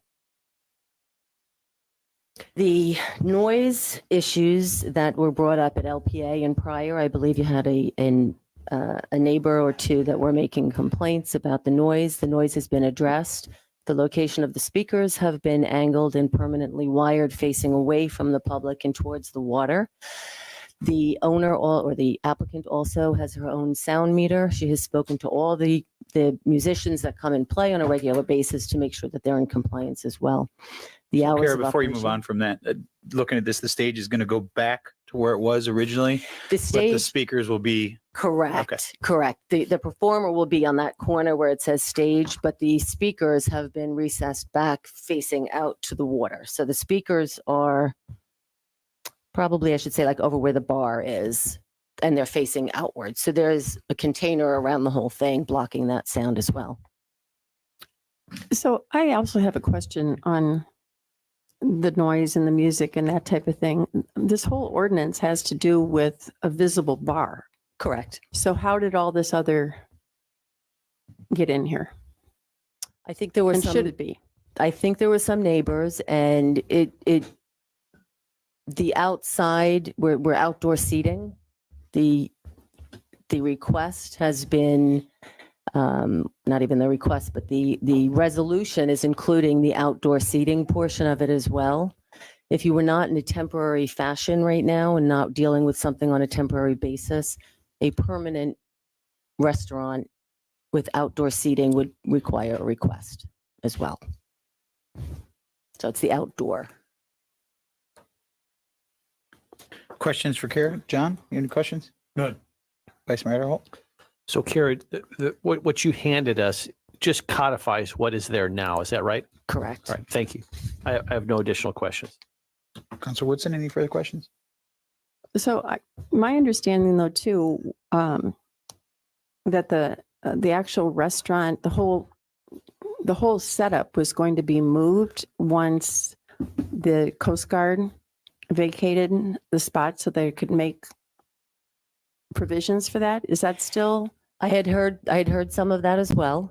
I've kind of come in this on the end, that there was a proposition to relocate them back. Actually, it would be closer to the residents if you did that. If you relocated them, they would be actually set back, and it might even be on a separate strap number from where this application is right now. I don't believe that is the same plan going forward. I believe they're looking to stay at this location for that temporary time. And we are, again, just let me reinforce that we are accepting and okay with having to come back in 6 months and have this relooked at and reported on. Thank you. Councilor Safford, questions? No, I'm good. Thank you. So that was going to be my question. Is the applicant okay with the 9 Yes, we are. recommendations of approval from the LPA? Yes, we are. The only question I would want it to maybe clarify a little more is number 3, coming back every 6 months. Is there something that we can put in there? I don't want to 6 months from now get into, well, we never received notification that there was going to be a meeting.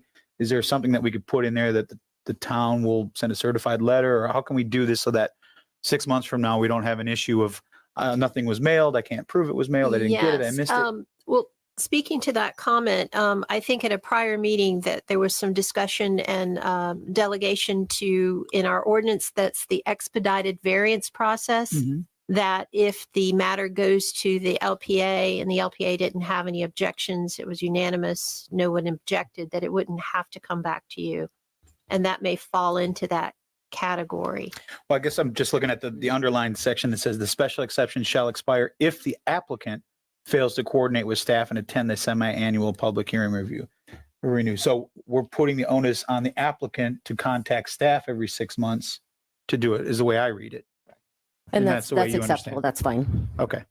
So then we don't have to worry about what I just said. I just wanted to make sure that Yeah. everybody was on the same page. Okay. If I may add a little bit to my prior comment, as far as a continuance, I did speak with staff and they did receive this on Friday and they do somewhat would like to have the opportunity to review it.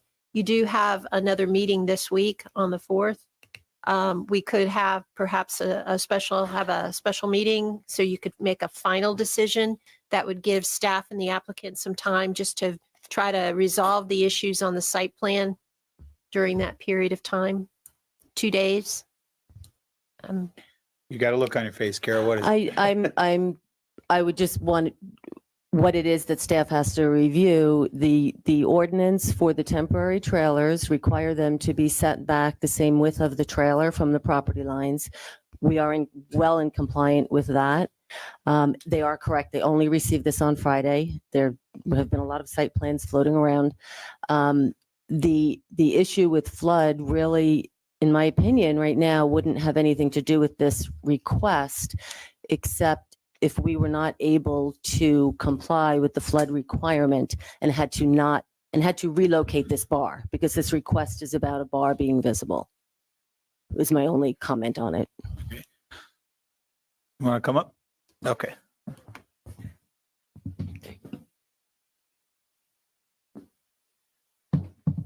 So what the code section says is that structures in coastal A zone must be on wheels with quick disconnects for utilities. If the structure is only used for storage, it needs to be properly vented, strapped down to prevent flotation, and no electrical. So it depends on what the structure is, whether it needs to be on wheels or whether it needs to be strapped down and vented. So it would just be a matter of making sure that the structures comply. And since we don't know exactly where, with the plan that we were given, we don't know exactly where the coastal AE zone begins, and we don't know what type of structures they're proposing. So you're requesting a continuance just till Thursday to be able to understand where that zoning comes in or where that line comes in. It's an option. Mayor. I'm right. No, sorry to jump in. No, I'm just trying to. Okay. So yeah.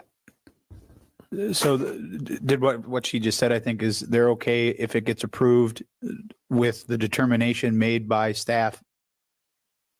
Come back up, Kara. So clarify what you were trying to say there. What I'm trying to say is we acknowledge that something will have to be worked out between staff and us in relationship to flood compliance. The code that she's referring to, and I don't want to get into the code right now, but the code that she's referring to is for a permanent structure. So that the only issue is whether or not we will be, at least from our perspective, is whether or not we will be dealing with an evacuation plan, which just removes the structures from site, and or if we're going to tie them down and make them flood compliant, which if we have to do that, we will do that. I see Does that make Kristen. sense? Kristen, can you come up, and you're the floodplain expert here. The issue, if she's saying it's not permanent, then it would have to be on wheels too, the storage structures. We're trying to get it where put the storage, you have to properly strap it down and properly vent it. So in case a flood does come, it's not on wheels. You're not going to quickly come and take it off the island. So it's not necessarily for a permanent structure. It could be the temporary one that you can't quickly move. So either the storage would have to be on wheels or tied down. And that's the only building in this layout that you're referring to is the storage building itself. Storage, any habitable space would need to be on wheels, quick disconnect with electrical, plumbing. And I think that there's 2 storage units, right? Okay. 3 storage. Oh, 3 storage container. There's three like shipping containers that have been being used. Those would have to be the ones that are modified. The ones that are on a chassis with wheels just get driven away. Right. So which ones on your plan are the ones that would need to be either strapped down or have wheels put on them? The bar, Yeah. the merch, the storage, and the one that has the 4 tables inside. The one that is, what am I Indoor going to say, seating. perpendicular to the. So that would need, those 4 would need to either have, according to you, Kristen, would either need wheels or be strapped down with venting. Anything required for the restaurant use, the sitting area, the kitchen, the bar, those all need to be, they need to be on wheels. Storage gives you the flexibility because there's nothing more into it than storage to strap it down. Okay. Now I that think, make now I sense? understand. So storage needs to be strapped down. Everything else has to have wheels or Correct. be mobile, Yes. according to the flood. Yeah. I think we're making the argument that we need to let you guys work this out a little bit more. Yeah, maybe. Yeah, does anyone, I mean, it seems like there's still some things that need to be worked out. Does anyone have any objection to wait till Thursday to, do we have to finish this and then get public comment and all that at this? You can finish it take out? public comment Okay. and then it would be a motion to continue to a date certain, which would be Thursday's special meeting, which Amy can advertise. And it would just be this one item. approval. Yes. Okay. Is that enough time? Enough time would be dependent on staff if they can get it worked out. I mean, her announcing it, is that enough time? Yes, That's that would be sufficient. sufficient. Okay. I believe that it would be adequate time. We do have a survey of the property, so we do know where the coastal AE is. This site plan has just not been overlaid on it, so we wouldn't know for sure. So we Okay. don't currently know for sure. Okay, thanks. Thanks, Sarah. Kara, do you want to add anything more before we call public comment? No? Okay. Public comment, are there any members of the public who wish to comment on this matter? If so, please come forward to the podium and identify yourself, provide your address and whether you were sworn in. Public comment? Yes, ma'am?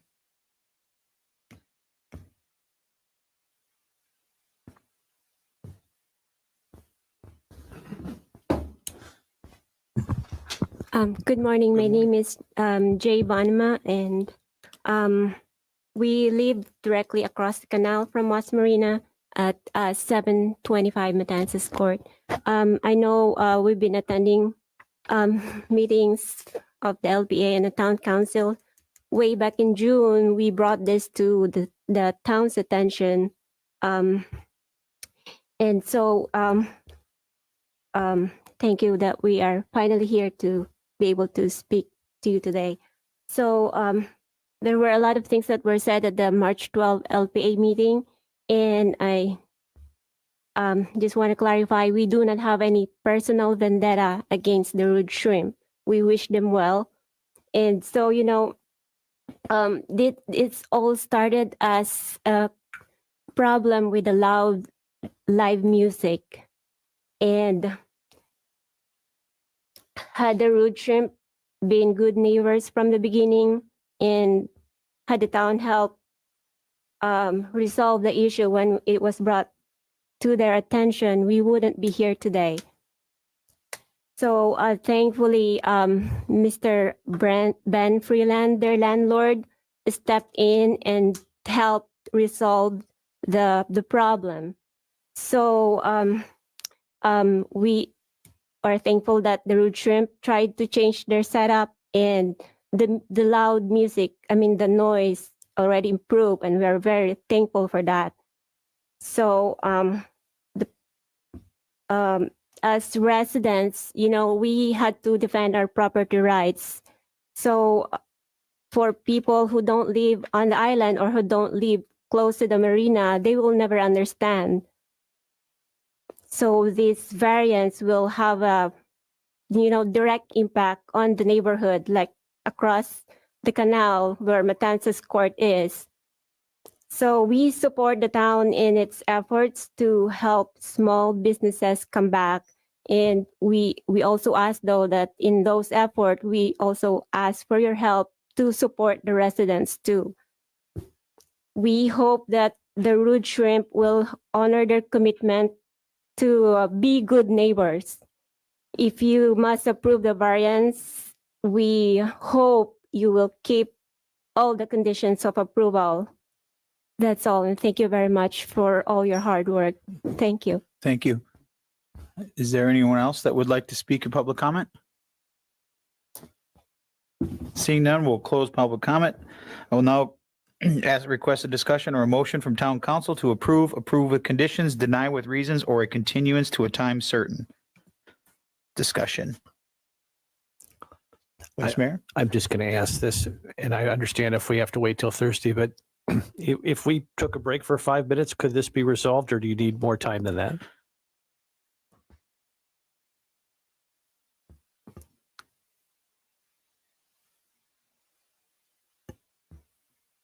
I think just allowing them a little bit, I mean, what's 2 more days in the grand scheme of things if we're making sure everybody's on the same page?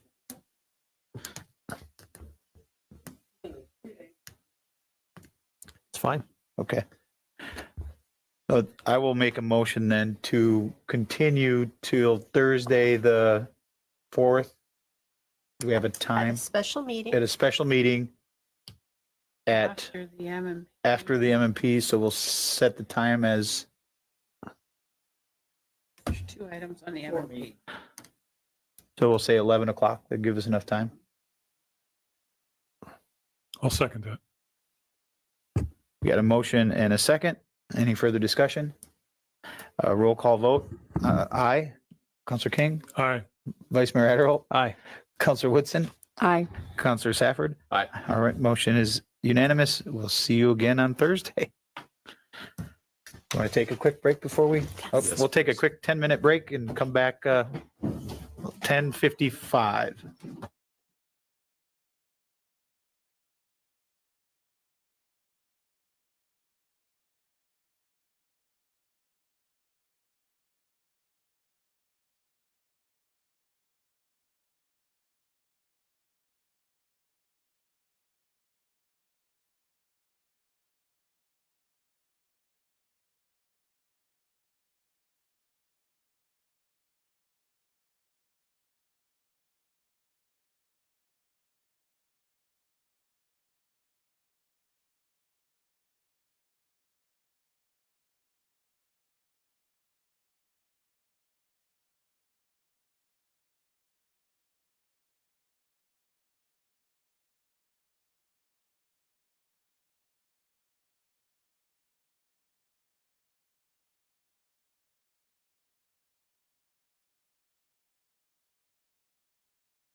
is 10:58. The next item for discussion is item E, Resolution 24-41, SEZ 202-30202 for 1028 Fifth Street. A resolution of the Town Council of the Town of Fort Myers Beach, Florida, approving with conditions or denying special exception, SEZ 202-30202, requesting consumption on premises to allow a bar/cocktail lounge within 500 feet of a park for the property located at 1028 Fifth Street, providing for clarifications as necessary, providing for conflicts of law, Scrivener's errors, severability, and providing for an effective date. If any town council member has had any ex parte communication to disclose, please let us know the subject discussed and the identity of the person, group, or entity with whom the communication took place, any correspondence that you received, or observations made of the site. Councilor King? I just spoke to one of the owners during break. Okay. I've had no communication. Nor have I. Councilor Woodson? Nothing. Councilor Safford? Nor have I. Okay. Jason Smalley has been qualified as an expert already by the town council, and based on his education and experience has been accepted as an expert in the field of land use, planning, and development in the town of Fort Myers Beach. Are there any other individuals who would like to be qualified as an expert witness on behalf of the applicant at this time? Yes, sir. Yes, sir.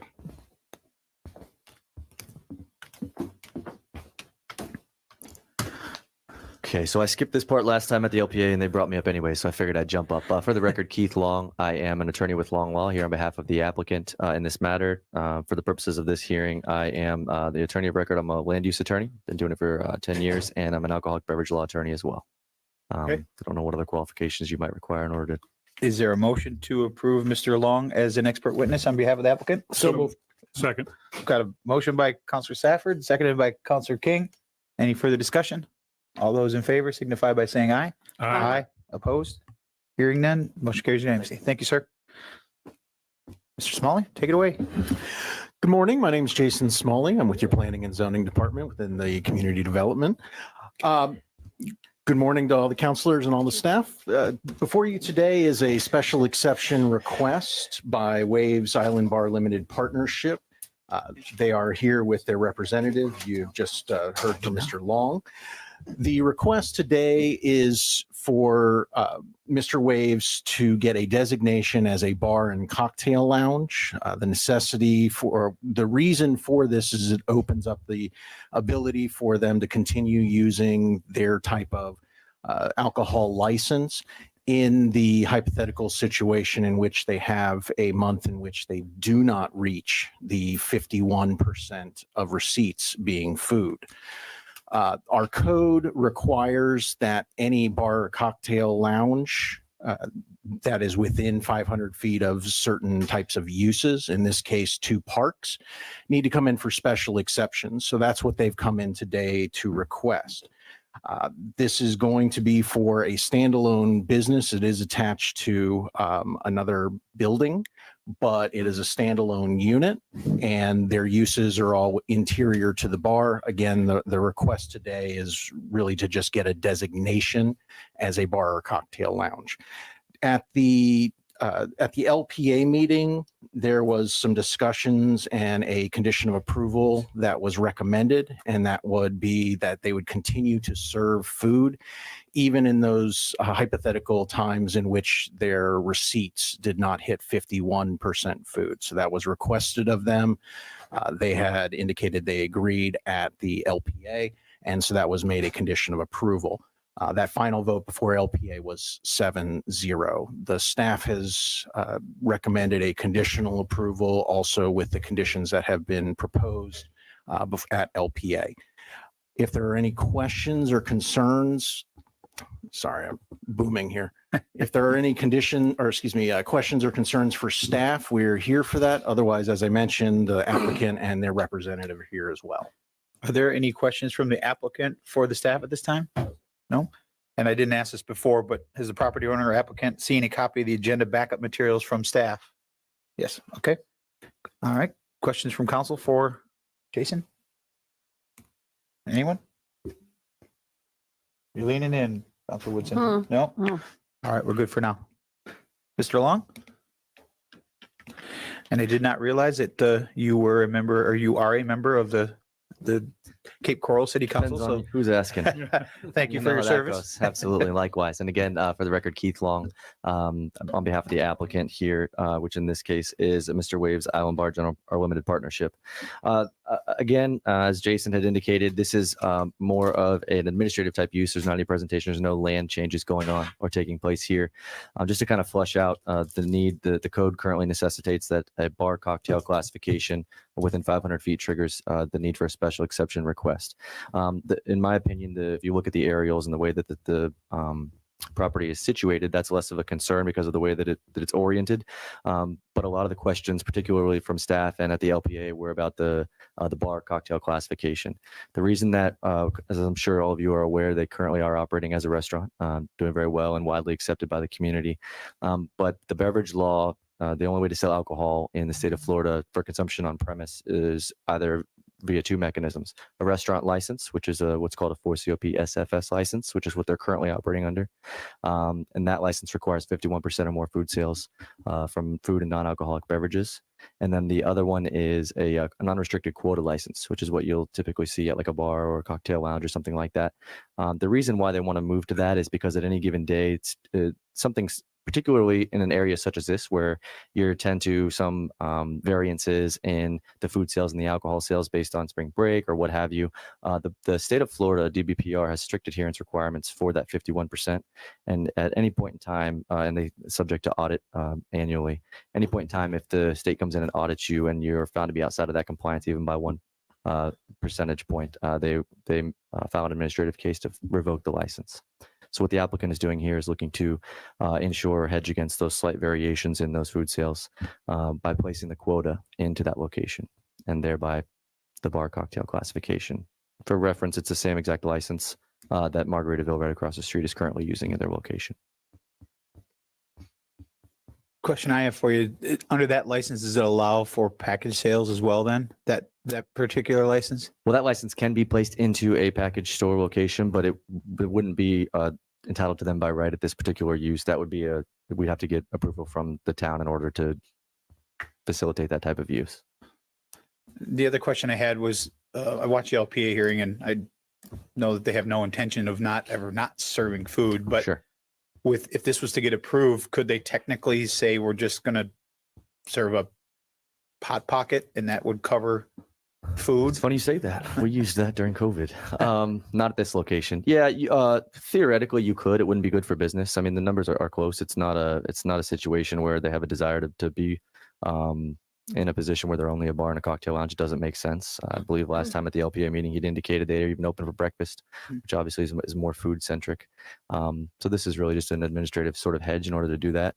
You could imply some sort of condition, I would assume, if it was your will, to require that they serve full service meals at all times, that the hours are open. That's actually in Florida statute currently for the restaurant license is a requirement of the use. But again, as you know, those sort of conditions are only as good as your ability to enforce them. All right. But I guess it would provide a mechanism for you to utilize in the event that it became problematic. Well, I haven't heard any, I mean, other than at the LPA, I know there was some concern about it becoming a nightclub or just a bar only and not actually serving food. And I don't know. I know there's a recommendation in here that is for that they could drop below that 51%. And although our intent today may be one thing, what is Absolutely. it going to be, 6 months or a year from now? Sure. Should that you start seeing the food sales go down and down and down, and your alcohol sales going up. So I don't know if this goes far enough or if it's even a big enough deal for my fellow counselors to add anything to it. I just wanted to ask your expert opinion of, could that technically be something they did? Theoretically, in the sense that anything is possible, yeah, that's an opportunity that would exist. Okay. Any other questions for Mr. Long? Councilor King? None. Vice Mayor Erholt? None. Councilor Woodson? None. Councilor Safford? None. All right. Thank you, sir. Thank you. Thanks, Keith. We'll open it up for public comment. Are there any members of the public who wish to comment on this matter? If so, please come forward to the podium and identify yourself, provide your address and whether you were sworn in. Is there any public comment? Seeing none, I'll now close the public hearing and request discussion or a motion from town council to approve with conditions, deny with reasons, or a continuance to a time certain. Discussion? Mr. Mayor, did you want to enhance that food condition? Well, if it's the will of the council, I mean, what could you really put in there that would, nothing, there's not a ton. And I don't want to get over, I mean, it says that they have to serve food. So I just was curious if someone really wanted, not that I expect, I know the owners that have no intention of doing that, but I mean, if you want to try to quantify or characterize. well, could we food, put in there, would this carry over? Should they sell the business and the license to someone else? Would these conditions carry over? Yes. Because it's a special exception. Would anybody entertain that these conditions will meet for this owner, but should it be sold to someone else that they have to come back before the council to, I don't know that, you know what I'm saying? Conditions. So I think what you're saying is perhaps that they record a separate restrictive covenant, something along those lines. Just putting it in the public record as a separate standalone condition as opposed to a condition for approval. But I think that the condition in your approval would be easier to enforce through your code enforcement department rather than a restrictive covenant. So what's your legal advice? I mean, if things Because that was a change- lot of- if things change, you're going to hear about it right away. Right. And I think that, I think that it is still clear enough that code enforcement could go in and enforce that condition that's in there now. Okay. You're okay. I think- All right, with that, then I will make a motion to approve resolution 24-41 with conditions as set forth in the conditions of approval by staff. I'll second.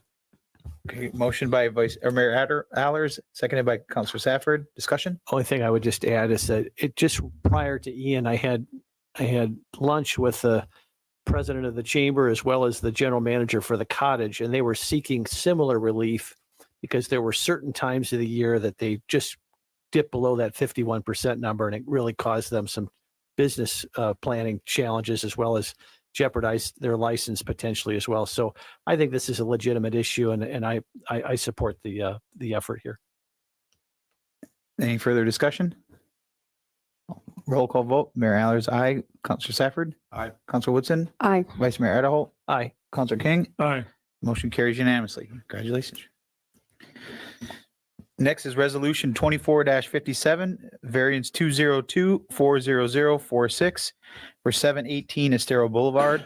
A resolution of the Town Council of the Town of Fort Myers Beach, Florida, approving with conditions or denying variance VAR 202-40046, requesting a variance from land LDC table 34-3 of 15 feet, providing a 10-foot front setback. The LDC requires a single-family home in the RM zoning district to provide a minimum of 25-foot street setback and for the property located at 718 Estero Boulevard, providing for clarifications as necessary, providing for conflicts of law, scrivener's errors, severability, and providing for an effective date. If any town council member has had any ex parte communications to disclose, please let us know the subject discussed and the identity of the person, group, or entity with whom the communication took place, any correspondence that you received, or observations made of this site. Councilor Safford? I have none. Councilor Woodson? None.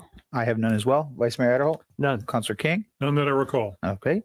Sarah Prost has been qualified as an expert already by the town council and based on her education and experience has been accepted as an expert in the field of land use, planning, and development in the town of Fort Myers Beach. Are there any other individuals who would like to be qualified as an expert witness on behalf of the applicant at this time? Yes, sir. Good morning, Zachary Liebetru, on behalf of the applicant. I'm a land use attorney here in Fort Myers. I have appeared before you all several times and before the LPA several times as well. Okay. Any questions for Mr. Liebetru? Liebetru? Liebetru. Liebetru. Liebetru. None. Is there a motion to approve Mr. Liebetru as an expert witness? So moved. Got a motion by Second. Councilor King, seconded by Councilor Woodson. Any further discussion? All those in favor signify by saying aye. Aye. Opposed? You're now an expert. All right. Has the property owner applicant seen a copy of the agenda backup materials from staff? Yes. He says, not, it is a yes. Go ahead, Sarah. Good morning, Sarah Probst with Community Development. Mr. Zachary Liebertrue, on behalf of the owner of 718 Estero, is requesting a variance from table 34-3 of 15 feet from the required 25-foot front street side setback to provide a 10-foot setback from the property line closest to and parallel with Estero Boulevard. In June of 2023, Resolution 23-65 approved a 2.5-foot variance for the east side of the property to allow a 5-foot side setback. However, since that approval, the developer discovered an error in the location of the CCCL on the plans. Due to this error, the proposed home will need to shift landward approximately 10 feet in order to stay out of the environmentally critical zoning district. The property is zoned RM and is one of the non-conforming cottage lots that is accessible by a 15-foot easement. 7.5 feet of the easement runs along the west side of the subject property. The surrounding properties are similarly sized, and it is anticipated that many of the homes will either choose the administrative variance allowed for cottage lots or will need to request setback variances. The proposed cottage is larger than the previous cottage on this parcel, therefore the applicant is unable to utilize the administrative cottage code.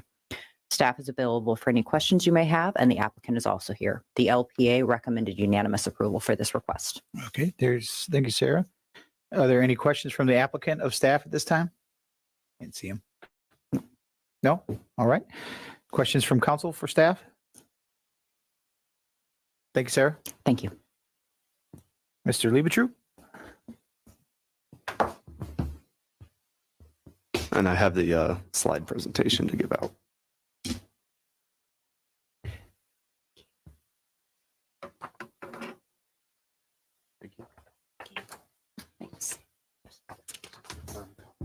Thanks, sir. Mr. Liebertrue, just would suggest, appreciate your presentation, but just remember that it passed unanimously from the LPA. We don't have to get too granular, I guess, because we usually watch those hearings. All right. Good morning, council members. I will try to be brief. I'm Zachary Liebertrue with Retzel and Andrus on behalf of our client, the Zeller family, regarding approval of the front setback variance, reducing the setback from 25 feet to 10 feet. For some background, our client had previously appeared before you requesting a variance to the side setback, which was approved last year. Following that approval and during the initial development process later that year, it was discovered that the CCCL line drawn for that variance application was in the incorrect location. When the survey pins for the CCCL line could not be located, the surveyor understandably assumed that the pins had been washed away during Hurricane Ian and was directed to use the lines as depicted on the property appraiser's website, which proved to be incorrect. Had this justifiable error been discovered prior to the original variance application, our client would have requested this front setback at the time of the original variance application. So as depicted on the slide, our client is committed to maintaining the character of the previous cottage while making the necessary changes to comply with the ADA code and improve the structural integrity of the home. It's important to the Zeller family that you know this family has been in possession of the property since the 1960s and wants to rebuild in order to capture the essence of the original structure on the property. Furthermore, it is important to know that the 3 owners adjacent to the property have provided letters of support for the variance, reducing the front setback. And as you heard from Sarah, staff is recommending approval and agrees that we meet the governing criteria in the code. Accordingly, we respectfully request approval of this variance, resulting in a 10-foot setback. And additionally, today we're requesting another motion for a waiver of the variance application fee because we have already obtained the variance for the reduced side setback last year. And today this resubmittal is solely to address the issue with the CCCL line. And we understand it required little in the way of staff time to prepare and review the staff report. As such, we would request waiver of the application fee, seeing as how it has already been paid once for what is essentially the same issue. Thank you. How much is that fee? $1,800. Okay. Questions for Mr. Liebetrue? None? Okay. Thank you. Sir? Are there any members of the public who wish to comment on this matter? If so, please come forward to the podium and identify yourself, provide your address and whether you were sworn in. Any public comment? Seeing none, I will now close the public hearing and request a discussion or a motion from town council to approve, approve with conditions, or deny with reasons, or a continuance to a time certain. Discussion or motion? Anyone? Mr. Mayor, I'll move approval of Resolution 24-57. I think this is a little different than our normal, than what we envisioned from the expedited procedures, because of the request for waiver of fees, the LPA would not have the authority to do that. Therefore, it would have to come to the council regardless of the new expedited procedure. But I do think it's a reasonable request, and I would move its approval.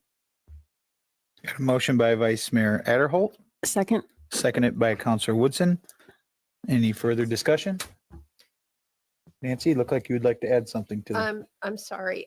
So the issue of the fees, is that a separate, was that part of the motion? Yes. Or do you want two separate I would motions? prefer two separate motions because in one motion, you are serving as a quasi judicial body.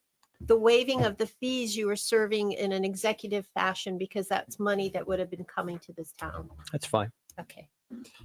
So the first motion is going to be for approval or for the, For approval of the Okay. variance. and do you understand that with your I second? will second. Okay. Any further discussion on that motion? All right. Vice Mayor Adderholt? How do, Aye. Councilor Woodson? Aye. Councilor Safford? Aye. Mayor Allers, aye. Councilor King? Aye. That motion carries unanimously. Now the second motion? I would move the waiving of the fee as it respects to Resolution 24-57. I'll second. Got a motion by Vice Mayor Adderholt, seconded by Councilor Woodson. Any further discussion?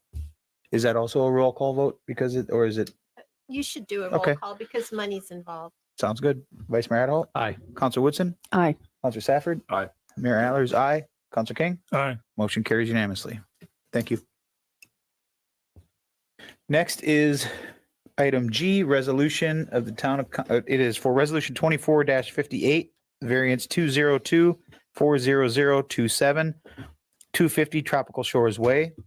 A resolution of the town council, of the town of Fort Myers Beach, Florida, approving with conditions, or denying variance VAR 202-40027, requesting a 4-foot variance from section 34-638 5A1, which requires an additional 12 feet of street setback for residences wider than 65 feet. Instead, providing an additional 8 feet of street setback for the property located at 250 Tropical Shores Way, providing for clarifications as necessary, providing for conflicts of law, scrivener's errors, severability, and providing for an effective date. If any town council member has had any ex parte communication to disclose, please let us know the subject discussed and the identity of the person, group, or entity with whom the communication took place, any correspondence that you received, or observations made of this site. Councilor King? None that I recall. Vice Mayor Adderholt? I did have a conversation with one of the neighbors, and they were supportive of the variance. Okay, I did not have any conversations, have nothing. I have nothing. Councilor Safford? Nor do I. All right, Jason Smalley has been qualified as an expert already by this town council, and based on his education and experience, has been accepted as an expert in the field of land use planning and development in the town of Fort Myers Beach. Are there any other individuals who would like to be qualified as an expert witness on behalf of the applicant at this time? Nope, you've already been qualified, yes. And has the property owner applicant seen a copy of the agenda backup materials from staff? Yes, they have. Okay. Jason, take it away. Good morning. My name is Jason Smalley with the Planning and Zoning Department. The applicant before you is requesting a variance. Well, actually, if I could take a step back real quick, just to clarify the short title name that was read in there. I believe we were missing a D before the 5A1. I will make sure and go back and ensure that the D is added to there, but I think it's left out in the short title. So I apologize for that.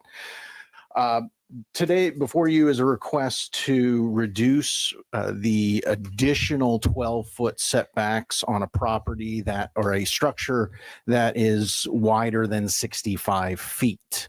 The applicant is proposing a structure of approximately 90 feet wide on a 120-foot wide lot.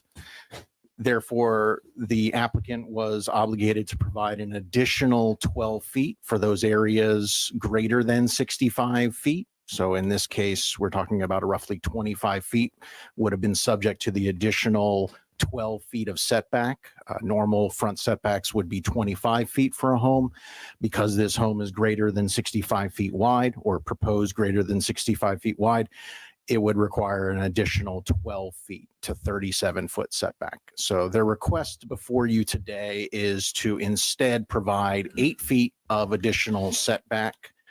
That's a variance of 4 feet, the difference between the 8 foot they'll provide and the 12 feet that's required by the code.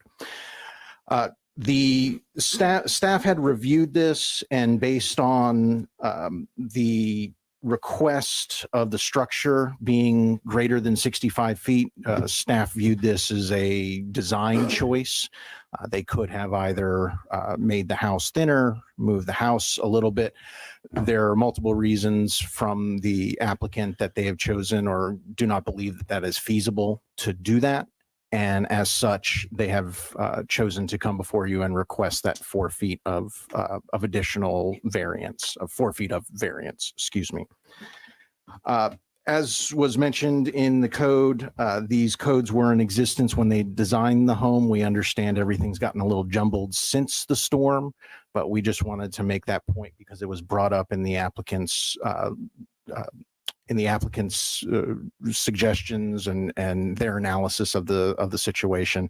So we wanted to clarify that the code was known. They designed it as such, and therefore they're here today to request that additional setback if you choose to grant that. Are there any, or excuse me, at LPA, there was a vote of 6-0 with one member recusing themselves to recommend approval of the project. Are there any questions or concerns from council? If not, the applicant is here as well. Is there any questions from the applicant of staff at this time? All right, council, questions for Jason? So in their application, they stated that the rules were changed after their design, but you're saying, based on the documentation that's in the packet, that the rules were in place before the design? That is correct. I can't establish when they first began designing this. But when it was submitted. But when it was submitted, the ordinance that covered that was introduced in 2302, the most recent revision to it. But the requirement of the additional setback of 12 feet existed prior to the amendment. Okay, thank you. Ken?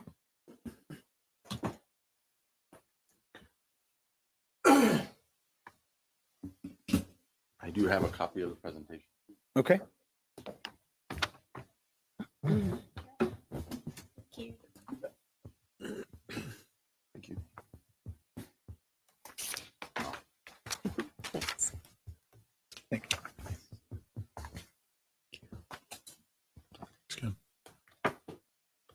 And Ken, of course, you remember this passed the LPA unanimously, correct? Remember that. Okay. Just for clarification, is that, That's true. I'm not totally familiar with that process. Is that inclusive of the staff's recommendation, or is it just based on the LPA? Well, I don't think it's in effect yet, correct? Nancy, this expedited procedure is not in effect yet, correct? No, it is not. Okay. It has not gone to the LPA yet, but it's supposed to go this coming month. Okay, yeah. But I only say that in principle, Ken. Yes. Yeah, yeah. I appreciate that. So, good morning. Yes, we're still in morning. Mayor, Vice Mayor, Council, staff. For the record, I'm Ken Galander, certified planner here on behalf of the property owner, recognized as an expert. I would like to go through the presentation here, a little bit of walkthrough. I think it'll help us explain and visualize what we're working with here. So just real quick, Bradley A. and Katrina M. The Boyles Trust is the property owner. I'm with the neighborhood company and working also with Orlandini Development. Go through a little background of the request and findings and conclusion as part of our presentation. The subject property is just over 1/4 acre on Tropical Shores Way. Future land use is mixed residential. Zoning is residential conservation. There was a previous single-family residence with pool that has subsequently been demolished due to the impacts from the hurricane. We're dealing with a residential area, Tropical Shores right-of-way, vacant and occupied residential structures, as well as waterway canal. This provides the aerial representation. Tropical Shores Way is a local dead-end road off of Estero Boulevard. The property is at the northern end of that, or northeast end of the road. Again, looking at the request, again, it specifically requires any portion of the structure exceeding 65 feet in width, setback an additional 12 feet, thus providing for an overall 37-foot setback from the right-of-way. Our request is a 4-foot variance, providing for an 8-foot setback with the overall front setback being 33 feet. Why we're here is, unfortunately, as so many dealing with the results of that catastrophic event and the damage in order from Ian, the property owner seeking to rebuild their home. They designed, really wanting to design a one-of-a-kind, architecturally unique home, intending to meet the development standards with no intent to seek and be in front of you with this variance. But it was determined after the full design and the plans were finalized, a small portion in order to fully meet that additional setback of 12 feet simply wasn't being met. The property owner and the team at that point evaluated their options. It would require a significant design change architecturally and structurally to those plans. Feeling it was a hardship on that part, it was offered, and we have the opportunity to seek this variance. And by doing so, through those construction, the delays associated with that. So it was this desire to seek this variance before you today. This image was provided in your packet. This shows, if you look, it provides the 25-foot setback line. That's your overall front setback that's required for all structures. Also identified there is the 37-foot setback line, and then the 33-foot setback line that we're seeking as part of this variance application. The next slide just kind of helps highlight what we're looking at. The red line is that 20-foot setback. The orange is the 37-foot. And when we look at what we're requesting, is the green line represents that 4-foot variation. And that area highlighted in yellow, that's the portion of structure that we're looking at in terms of the design and the elements of that building. Visually and representatively, it's very minimal in impact. So when we look at this situation here, our request is de minimis from the application of the standard and intent of reducing the massing of structures. This came before the council, and we recognize that that's an element that the town desires for not having these mass facades, these massive front aspects of these homes or buildings, and to provide that variation. And we believe the intent of the code is still being met, even with this minimal 10% reduction from 37 feet to 33 feet. The design and the architectural uniqueness of the home is providing for that visual interest that the town has been seeking. And through that variation of the facade also creates that variation in roof lines. And that takes us to the front elevation of the home. And you can see it's a very extensive elements of architectural design the varied roof lines, and understanding this is an elevation, you can't see necessarily the relief of the front of the home, but there's setbacks going on there, and that really provides for that articulation. This next slide, that's the portion that when we were looking at the site plan view over top, the yellow area, that's the portion that's set back within the structure here, highlighting that 10% reduction that we're looking at in the overall scheme of things. Again, we feel the design meets the intent of the code, going from 12 foot to 8 foot, and providing for those architectural features of variation. These next slides just show the side elevation.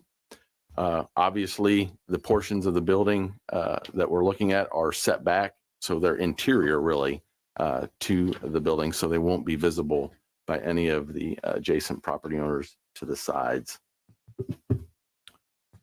So obviously, meeting the guidelines for this variation, we feel that the special circumstances and conditions, unfortunately, as a result of the hurricane, have necessitated for us to seek this, but it is, in our opinion, a de minimis variance under the circumstances and will not negatively affect the public health, safety, and welfare. It's the intent of the code was more for the design elements of ensuring that we're not impacting the visual impacts of the town. We feel that there are extraordinary circumstances resulting from the hurricane. Again, we feel that the de minimis nature of what we're dealing with is applicable. And our position regarding the variance is sought specific to this property and situation, results from the impact of Ian. And the one criteria about whether or not this needs to be adjusted or resources expend to change the code. It was brought up at the LPA that this could potentially be something, this is actual application of the code that was changed. And we can see through this variance process, unfortunately, we went through this, we're still providing for that variation, the architectural uniqueness that the town has been desiring for these homes and other structures. So through that, we feel we're consistent with the land development code, the application requirements. We obviously had unanimous approval by the LPA, and we respectfully request the town council approve the variance as submitted and presented before you today. Thanks, Ken. I have a couple questions for you. Who designed the house? It was I don't know. It's a architect group with Joe Orlandini's development group. Is there a reason why they chose to not follow the code when they designed the house? Well, our understanding was it was a missed effort of not designing it to meet that full 12 feet. So after they went back, we acknowledged that through the scrutiny of scaling it, utilizing it on paper, and staff did their job, they found that that was a component of it.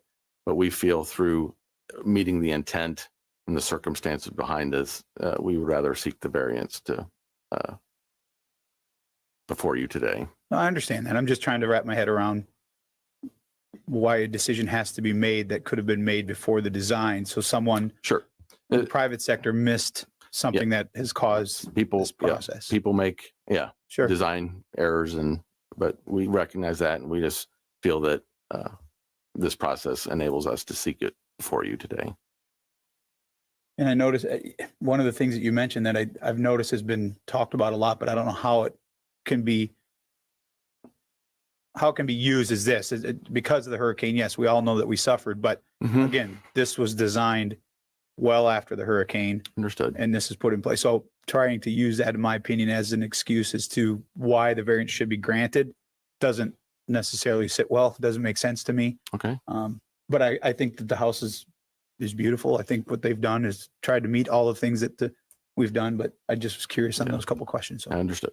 Philip, any other questions for Ken? Council King? None. Vice Mayor Idaho? None. Council Woodson? I'm good. Council Stafford? Okay. Thank you. Thank you. We'll now open it for public comment. Are there any members of the public who wish to comment on this matter? If so, please come forward to the podium and identify yourself, provide your address and whether you were sworn in. Is there any public comment? Seeing none, I will now close the public hearing and request a discussion or a motion from town council to approve with conditions, deny with reasons, or a continuance to a time certain. Is there any discussion or a motion? Well, since no one is, I will make a motion to deny the request simply for the reasons that I stated. I feel that this is a design choice. I agree with staff that this could have been taken care of, and I understand people make mistakes, but based on the criteria we have to follow to approve these, I don't believe that it meets all those criteria. So for that reason, I would make the motion to deny. Is there a second? Not seeing a second. Is there a specific criteria that we can refer to? Well, one de minimis. Let me go back up and I can. Let me go down. I had it, but I moved in to try to see how wide the house was.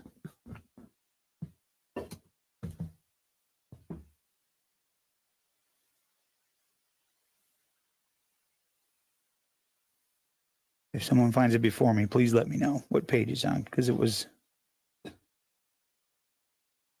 541.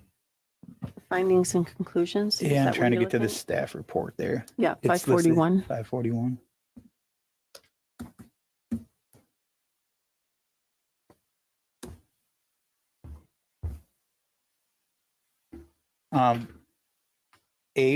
That I agree with them that there are not exceptional or extraordinary circumstances.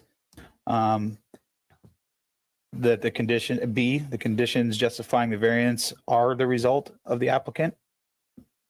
I agree with C, that there is not a minimum that the granted is not the minimum variance that will retrieve the applicant. And D, I agree with D.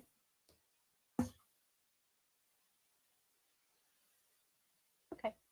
Is that enough? Yep. Okay. But again, I think that, but for those reasons, I would make a motion to deny. Is there a second? Not seeing a second, the motion fails. Is there another motion or further discussion? Anyone? I mean, I would make a motion to approve resolution number 24-58, variance 202-40027, 250 Tropical Shores Way. For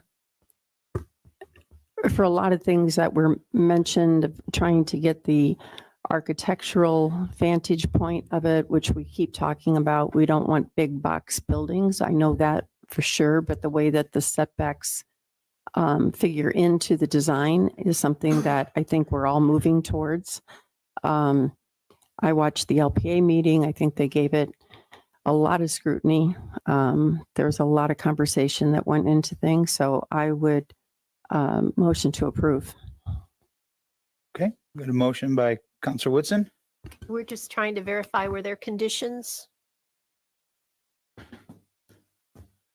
There were general conditions in the end, nothing specific to this site. But yes, the staff would request that it be approved with conditions. Those are just general. Yeah, there's two general. Okay, approve with conditions. The two conditions, 1 and 2 in there, general conditions. Okay. I'll second the motion. Got a motion by Counselor Woodson, seconded by Counselor King. Further discussion? I just want to add again that the only reason I'm going to vote against it is simply because I believe that someone didn't do their job, and it has caused you and your firm and the applicants a lot of time and effort that didn't need to be done. So it's for that reason that I won't support this, but I'm certainly glad they're building their house and the neighbors seem to be happy about it. So any further discussion? All right, roll call vote. Counselor Woodson? Aye. Counselor King? Aye. Vice Mayor Adderholt? Aye. Counselor Safford? Aye. And Mayor Allers is no. Your motion carries 4-1. Congratulations. Next, we have the administrative agenda. First up is item A, CHNEP Policy Committee, a designation of the council representative and alternative to the Coastal and Heartland National Estuary Partnership Policy Committee. Mayor, we've been asked to provide, as part of our membership, a council member who would be willing to serve. As you see on the agenda, it's held every 4 months for about every 4 months, 3 times a year, about a half a day per year. The next one is May 23rd. Chad is an alternate to this, and we just need you guys, somebody to volunteer or step up. Or I thought didn't we already address this? You Because- did at a previous meeting, but they want an actual elected Yes, official. yes. But in their policies and procedures, you don't have to have an elected official, it said. Because I questioned that at the last time. But now they're saying they need an actual council member to be representative. Correct. Okay. they've asked. There's an email they sent to the town asking that. Okay. Chad, look like you want to say something. No? Is there anyone that, nope, he's like, I'm good. Is there anyone that would like to volunteer to be the liaison? It looks like they meet 3 times a year for half a day in Port Charlotte, Punta Gorda area, with the next meeting being May 23rd of 2024. Is there any volunteers? I would propose someone. Okay. Who are you proposing? Well, I would propose Counselor King because he is also the liaison for the Murph group. And this is the Heartland National Estuary Partnership. It seems like it might be a good tie-in. I will second that. With friends like Karen and Scott, John, you know. April Fools. Well, I'd be glad to take it on. you are a two extra donut for John. Yay! All right, is there a motion? You want to make is it? I will move to appoint Counselor John King for this committee. I will second that. Got a motion by Counselor Woodson, seconded by Counselor Safford. Any further discussion? Thank you, John, for your efforts. All those in favor signify by saying aye. Aye. Opposed? Hearing none. Congratulations, John. You carpool with Chad. Aren't you usually supposed to do these when they're not here? Yeah. All right. Next is consent administrative agenda item B, contract sale for 6231 Estero Boulevard. Mr. Manager? Thank you, Mayor. Obviously, we've, are in need of a permanent location for a town hall. We did a lot of research, a lot of work, and poured the island over and tried to come up with, what would be the best solution for us. We found the property at 6231 Estero Boulevard, an existing structure that has withstood 2 hurricanes and Ian as well, with minimal damage. So we feel like it's a safe, sound structure and a good location. We are required by Florida statute to get appraisals when a purchase exceeds over $500,000. We've done that. One appraisal came in at 5.56 million, the other at 7. The asking price is 7, and that was what the offer was the second offer that I gave. The first one was more in the $5.5 million or a little less range, and then we brought it up, and it has been agreed to by the seller.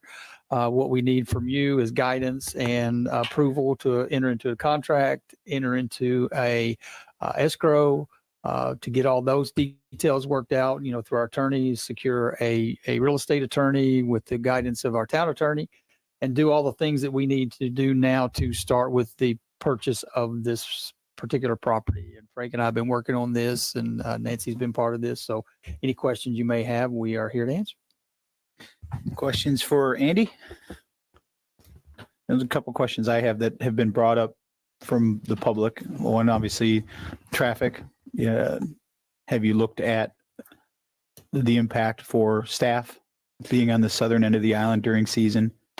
We have. Actually, one thing that we all know, it's hard to avoid traffic. We will and will continue to look just like we did when I got here. alternative schedules, figuring out what the best use of our labor pool is in relation to traffic, and try to just come up with the best possible solution. But at the end of the day, it's really short of building back where we are, which would probably cost upward of 3 times this, maybe 4. We felt like this at the end of the day was the best solution. And another question is the interior of the building has been brought back into, I guess, I don't want to say compliance, but electrical's working. The stuff that needs to be working to be a habitable space is currently working within. Yep. Yes, sir. All the mechanicals are working. Actually, if push came to shove and we needed a space right now, we could walk in there and start operating as a town hall now with minimal upgrades. There are some other upgrades that need to be done, like finishing out the first floor that was damaged, but it can be put back to the pre-hurricane standards. So it would serve as the council chambers and a couple of offices, reception area. Other than that, the building is habitable. And then the elevator, the elevator is operational. Yeah, there's a few items that we put in for the condition of sale, one of which would be a full repair and operation of that elevator. It's currently they're waiting, like a lot of places are, for parts. But that was already put into the pending bill of sale. And then speaking of conditions, the funding part of it from the state, that was also put in there, the language. Yes, sir. Okay. What's their time frame on the elevator, Frankie? They said they're probably a couple of months out for getting parts to repair. A couple them. of beach months or a couple of. I think it's through the Otis Elevator Company, and it's well documented up and down the beach. All the condos that are still waiting for elevators are waiting for Otis elevator parts. Okay. The earliest we'd have funding through appropriations anyway would be July 1st. That'd be the absolute soonest you could get the funding, That is correct. if approved by the governor. Any other questions for Andy? Well, I know there was some, Go ahead. oh, sorry. Go ahead. I know there were some comments and concerns about the parking situation, and I think you have some ideas to address. Yeah, we do. We are looking at some alternatives, some options down there, and this would be the first of one domino that would fall. And but we do don't want to get it out in the public too much now, but we do have some options to get additional parking in that area and work with surrounding areas and other businesses in the area that possibly during meeting times and that type of thing. Anything we did, there is a space in there. I know I saw something recently about. A room to rent out for clubs and things like, there'll be space for those type of things too. So yeah, we're trying to look at a little more how we can make it a local building that can be used by the special interest groups. Like I shouldn't use that term, but like our clubs and things like that. And so we've got some good, we got a really good option there. Vice Mayor? Just a couple questions. First of all, I commend both of you for breaking through on this property. I remember discussions about this particular property with our interim town managers who were wonderful, but they could not conclude the negotiations successfully. You gentlemen have. I think this is a huge game changer, and I'll tell you why, and I'll tell you in a way of a question. This is a $7 million acquisition cost for this building. Can you gentlemen give me a rough estimate as to what it would cost the taxpayers of the town of Fort Myers Beach or the state of Florida or our federal partners if we were to build brand new here on Fort Myers Beach? What's the estimated cost or the range of that cost? It's my understanding prior to me coming that the interim managers did look into that, and the figure that they came back with and was an ask at the state level was about $18 million. 25 billion. So I would say at today's cost and at the delays and the how materials go up, it would be north of $25 million. So it's safe to say by acquiring an existing property, we're doing it at a savings of a third of the actual cost to build a new building for the taxpayers of Fort Myers Beach. Is that fair? Yes, that's fair. At a minimum, a third. Yep. I think that's outstanding. What's the square footage of the building? With the lower level, about 24,000 square feet. 1,000. I think the upper two finished levels are 17 something. That's correct. The nature of the negotiations have been discreet, shall we say, and it's by necessity. Could you comment on that? Well, obviously, anytime a government gets involved in trying to make a purchase of a property, sometimes the dynamics change. People, in my past experiences, I've used outside attorneys and things like that just to make calls. But this gentleman approached us after we had just kind of were down there actually looking at a stormwater issue, and I wandered over to the building and looked at it for the first time. It's probably been sometime over the last summer. I hadn't been here very long, and we just started looking at it. And it just so happened about a month, we kind of talked about it, Frankie and I did amongst ourselves. And about 3 to 4 weeks later, the gentleman walked in to the office and said, "We've got a piece of property we want you to think about." And we're like, "Yeah, okay, whatever." Because you kind of get that a lot, the town buy the property to do this. So we spoke with him, and he came to us, and it just kind of, speaking with the attorneys, and the authority that I have in the state of Florida and in most towns is that I can negotiate a price. I can't commit until it comes to this body, but it really worked well, surprisingly. That it was kept pretty much under wraps, which really would works to our advantage. And you don't get into a bidding war and that type of thing with other private entities, which could really drive the price up. Andy, can you comment? Excuse me. No, Jim. go ahead. Can you comment on so if we do approve this, what the status of this complex is going to be and going forward? Absolutely good question. This was always going to be a temporary of some sort because we felt like if we ever built, it would be a 3 to 4 year process. So that's kind of was the plan going in here. Both of those kind of work simultaneously at the same time. That we thought the trailers would be here in October, November, so they drug a little bit.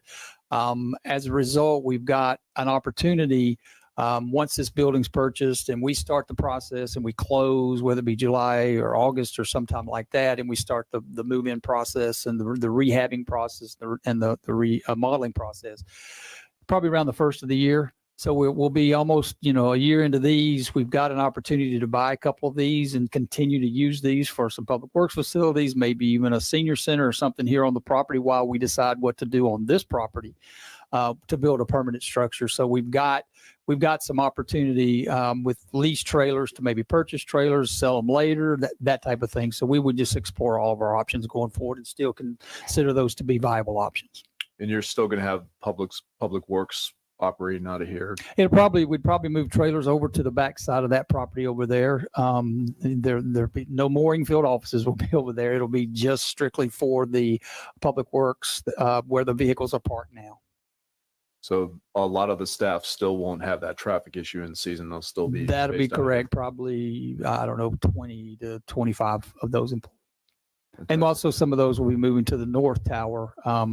Once those offices are secured and the fence is put back up, we'll put utilities group down there. So we'll basically be in 3 locations along the beach, plus 4 or 5 actually with the Mound House and the recreation center.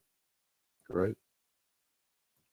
So what do you think the time frame is of by the time we close on this? And then I know there's things that need to be done to make it conducive for the town. What do you think the time frame is for moving it? I've always been accused of not being able to give really accurate times, and Jackie Lesak will disagree with that statement. When I told her Bayside Park would be open by Labor Day, we got it. Thank heavens, right? I would say once we close and start taking ownership, it would probably 4 to 6 months. We would probably, once we sign the contracts and stuff and we get closer, we will put an RFP out for, a contractor to come in and help us start doing things to try to speed that. It's a 30-day process, get them in there. Of course, I can't control material delays, but it's basically cosmetic.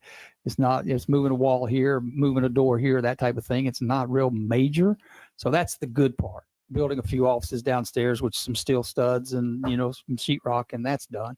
So it's pretty minor, I estimate, but I would say 4 to 6. I would like it to be more like 4. So we shoot for the, 1st of December, 1st of January of 2025. Which, as we all know, today's April 1st. It will be here before we turn around good. Mm-hmm.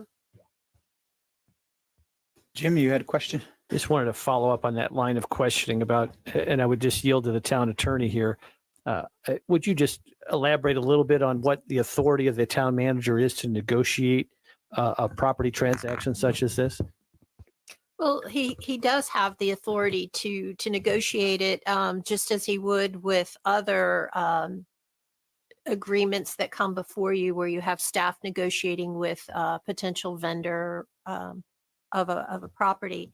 However, because it is a real estate purchase, he is obligated to come forward with two appraisals, which basically is going to show you that the price, the expenditure of public funds is supportive of the ultimate offer, which is then brought to you in a public meeting as we're having today, for your input, approval, or disapproval. I would just say, I thank you. I would say too, that throughout this negotiation process, the town manager has kept myself as an individual counselor, and as I understand it, my fellow colleagues, although we were discussed this separately with the town manager, we've been kept informed of these negotiations throughout the process, fully transparent in terms of his conversations with us.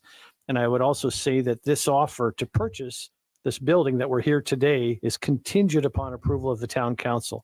So there's been an opportunity for folks to see and hear about this property prior to the vote.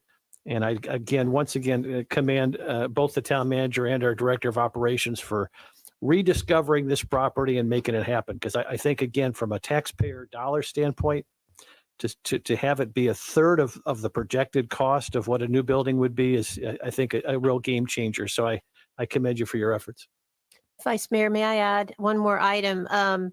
Under Chapter 286, there is a requirement of the disclosure of who the actual parties in interest are. So the legal entity that holds title is an LLC. So there's a required affidavit, which at the time we were putting our agenda together, we didn't have it, but we got it on Friday. So it is in your packet. And that's basically to show the public in the policy of transparency that the people involved with that LDC are not affiliated with the town in any other way. So that's another transparency, checks and balance. Very good. Thank you. I think you meant to say LLC. not LLC, what did I say? LDC. Yeah. Thank you, Nick. Go ahead. I just have one question that's been floating out there. What are we looking at doing with the old town hall property? Is there a plan yet, or? I think the last thing we had discussed was a parking lot.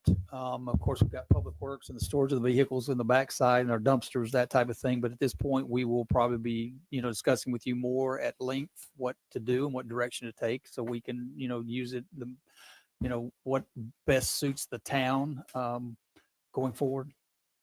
Thanks. And as far as Joe's here, I don't know if he can answer this, as far as if this gets approved and moves forward with the escrow, and is the funding there to fund that until because if it will be contingent, obviously, on the appropriations request that we put in, that is in there, but they're the only hurdle left. Our potential bill of sale, Contract. our contract that we did put a very favorable figure for escrow that we can more than handle. Is that your recollection? Is that your understanding, Joe?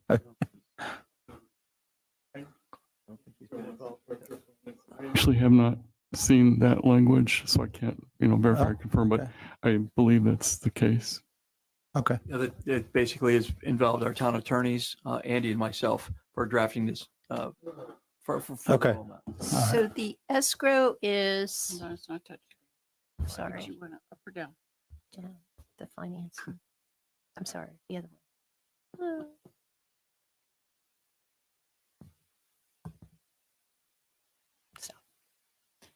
We have an escrow deposit of $5,000. Okay. Hope we have that. Joe, it looked like your shoulder just went. We can certainly cover that. Okay. That leads me to one additional question. God forbid, should there be something that happens adversely to the state funding request that's currently received positive reviews from the legislature, we're waiting approval from the governor. Do we have a contingency plan to finance this building should that $8 million from the state be somehow vetoed for whatever reason, doubtful it will, but do we have a contingency plan? Yes, there's several backup plans, so in the works. Yeah, because regardless, we're still going to save the taxpayers a lot of money by acquiring this That is versus correct. building new. So, Yes. okay, as long as you have a contingency plan for what I hope will never happen. But that's helpful. Thank you. All right. Any other questions?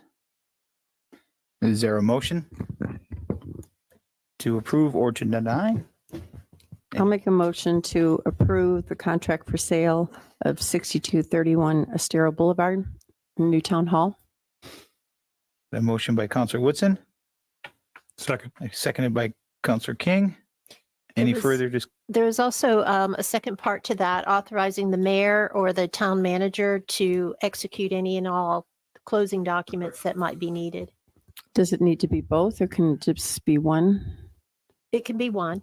Okay. You just put Says either. or. Yeah, so I would authorize, included in that motion, authorize our town manager, Andy Hyatt, to do the negotiations and signing. It's the typical closing documents. Right. okay? I'll amend my second. Any further discussion? All those in favor signify by saying aye. Aye. Opposed? Hearing none, motion carries unanimously. The last administrative agenda item is Resolution 24-73, Development Agreement with Deviations. Nancy? Are you gonna read the title? I can do that. A resolution of the Town Council of the Town of Fort Myers Beach, Florida, making findings, approving an administrative code, setting forth procedures for the application and approval of development agreements with deviations and providing an effective date. Okay, so basically this is addressing one of the tools, one of the existing tools that you have in your land development code. It is found in section 2-91 that provides for the execution of a development agreement. Within your existing code, there are two types of development agreements that can be approved by the town. One is a statutory development agreement. The other is a development agreement using your home rule authority and those powers that gives you a lot more flexibility. So you have existing code language. However, your existing code language requires that procedures be adopted in order to implement the opportunity to do these development agreements. So the matter before you today is for the approval of the procedures that would allow the implementation of your code. At the LPA, there were many questions that came up, and one of them was whether or not the development agreement itself could, not does, or always will, could include the possibility for a rezoning. And the answer is yes, in that the code language itself already provides for that. So the procedures did not go into detail about rezonings per se. The procedures instead go into detail about the necessary information that needs to be provided in order to submit the application and to go through the review process. So the process is basically that it allows the staff to the town manager or the town manager's designee to negotiate with a property owner applicant on a proposed development. It must be reduced to writing. Thereafter, there is a public hearing that is held before the LPA and then a public hearing before the town council. The adoption of the procedures themselves cannot waive statutory requirements for consistency with the comprehensive plan or noticing requirements that may be or that are applicable in the situation of a rezoning. The other types of development approvals that you have are those that are found in your land development code, which is basically generated by you pursuant to your home rule powers. So you have a lot more flexibility with those other items. So to kind of simplify it, I would like to say that just by a real quick analogy is that in your toolbox, you have two tools. You have your statutory and you have your home rule authority development agreement. And your procedures are the battery that will allow you to use those tools.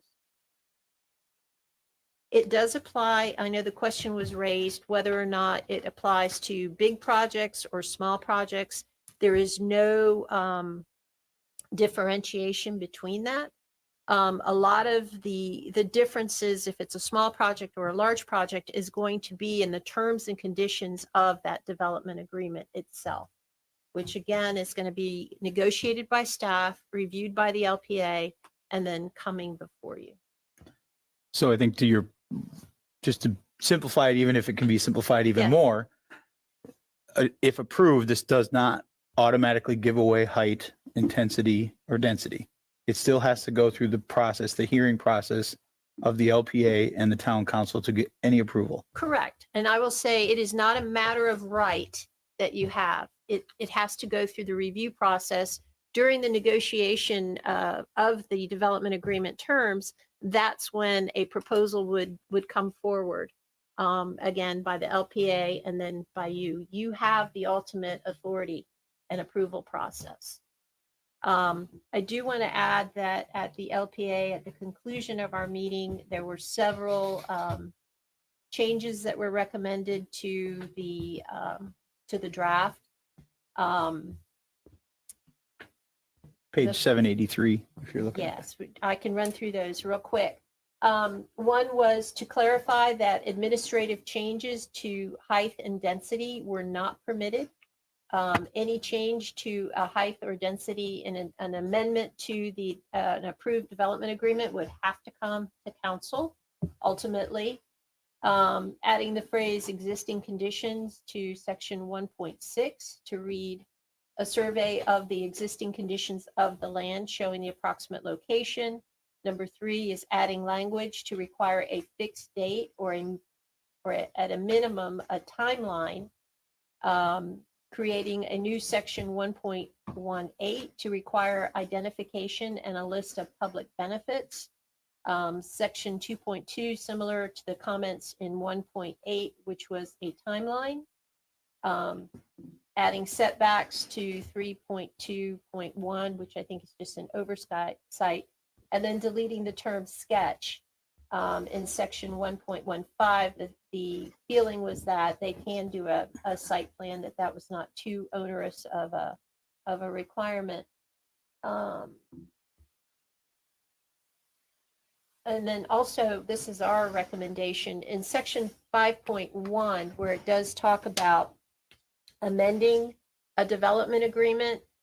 When it comes back for an amendment, it shouldn't be a restatement of it. It should not be a review of the whole project again. It would only be a review of the amendment that is being proposed. And that's a distinction that has become problematic in other jurisdictions. Okay, questions for Nancy? John? None. Vice Mayor Adderholt? I appreciate how Nancy broke this down, but I'd be curious just from another perspective. Sarah, what do you think the practical impact would be if we pass this? Both on those applying and those who have to process the application. And Jason, I'd be welcome your input as well. I am not clear how this will work procedurally or fully what the impacts are. I think that's going to be in the details. Are we going to be creating additional language for the LDC, or is it just the procedures that are the portion that you're working on that is going to change? I believe it is just the procedures at this time. We may have to come back and amend them if it becomes problematic. But the idea was to provide another tool that possibly could use to help certain projects that are getting, bogged down. It does raise the question of, in your existing code, in your LDC, it does talk about the town establishing a schedule of fees and charges, which shall be imposed for the filing and processing of such application. I would ask that maybe that be an additional item to be added on Thursday. So that way, anyone who's been waiting for this process to come forward could actually begin applying, because otherwise we would be waiting probably till the 15th of April to move something forward. I'm fine with that, Nancy, but since Jason's over there pondering, do you have any comments, Jason, as to how this will impact those who are applying and those who also process the application? Jason Smalley, Planning and Zoning. No, sir, I'm going to agree with Sarah. At this point, I don't think staff's just had enough time to really sit down and ponder the implications of this.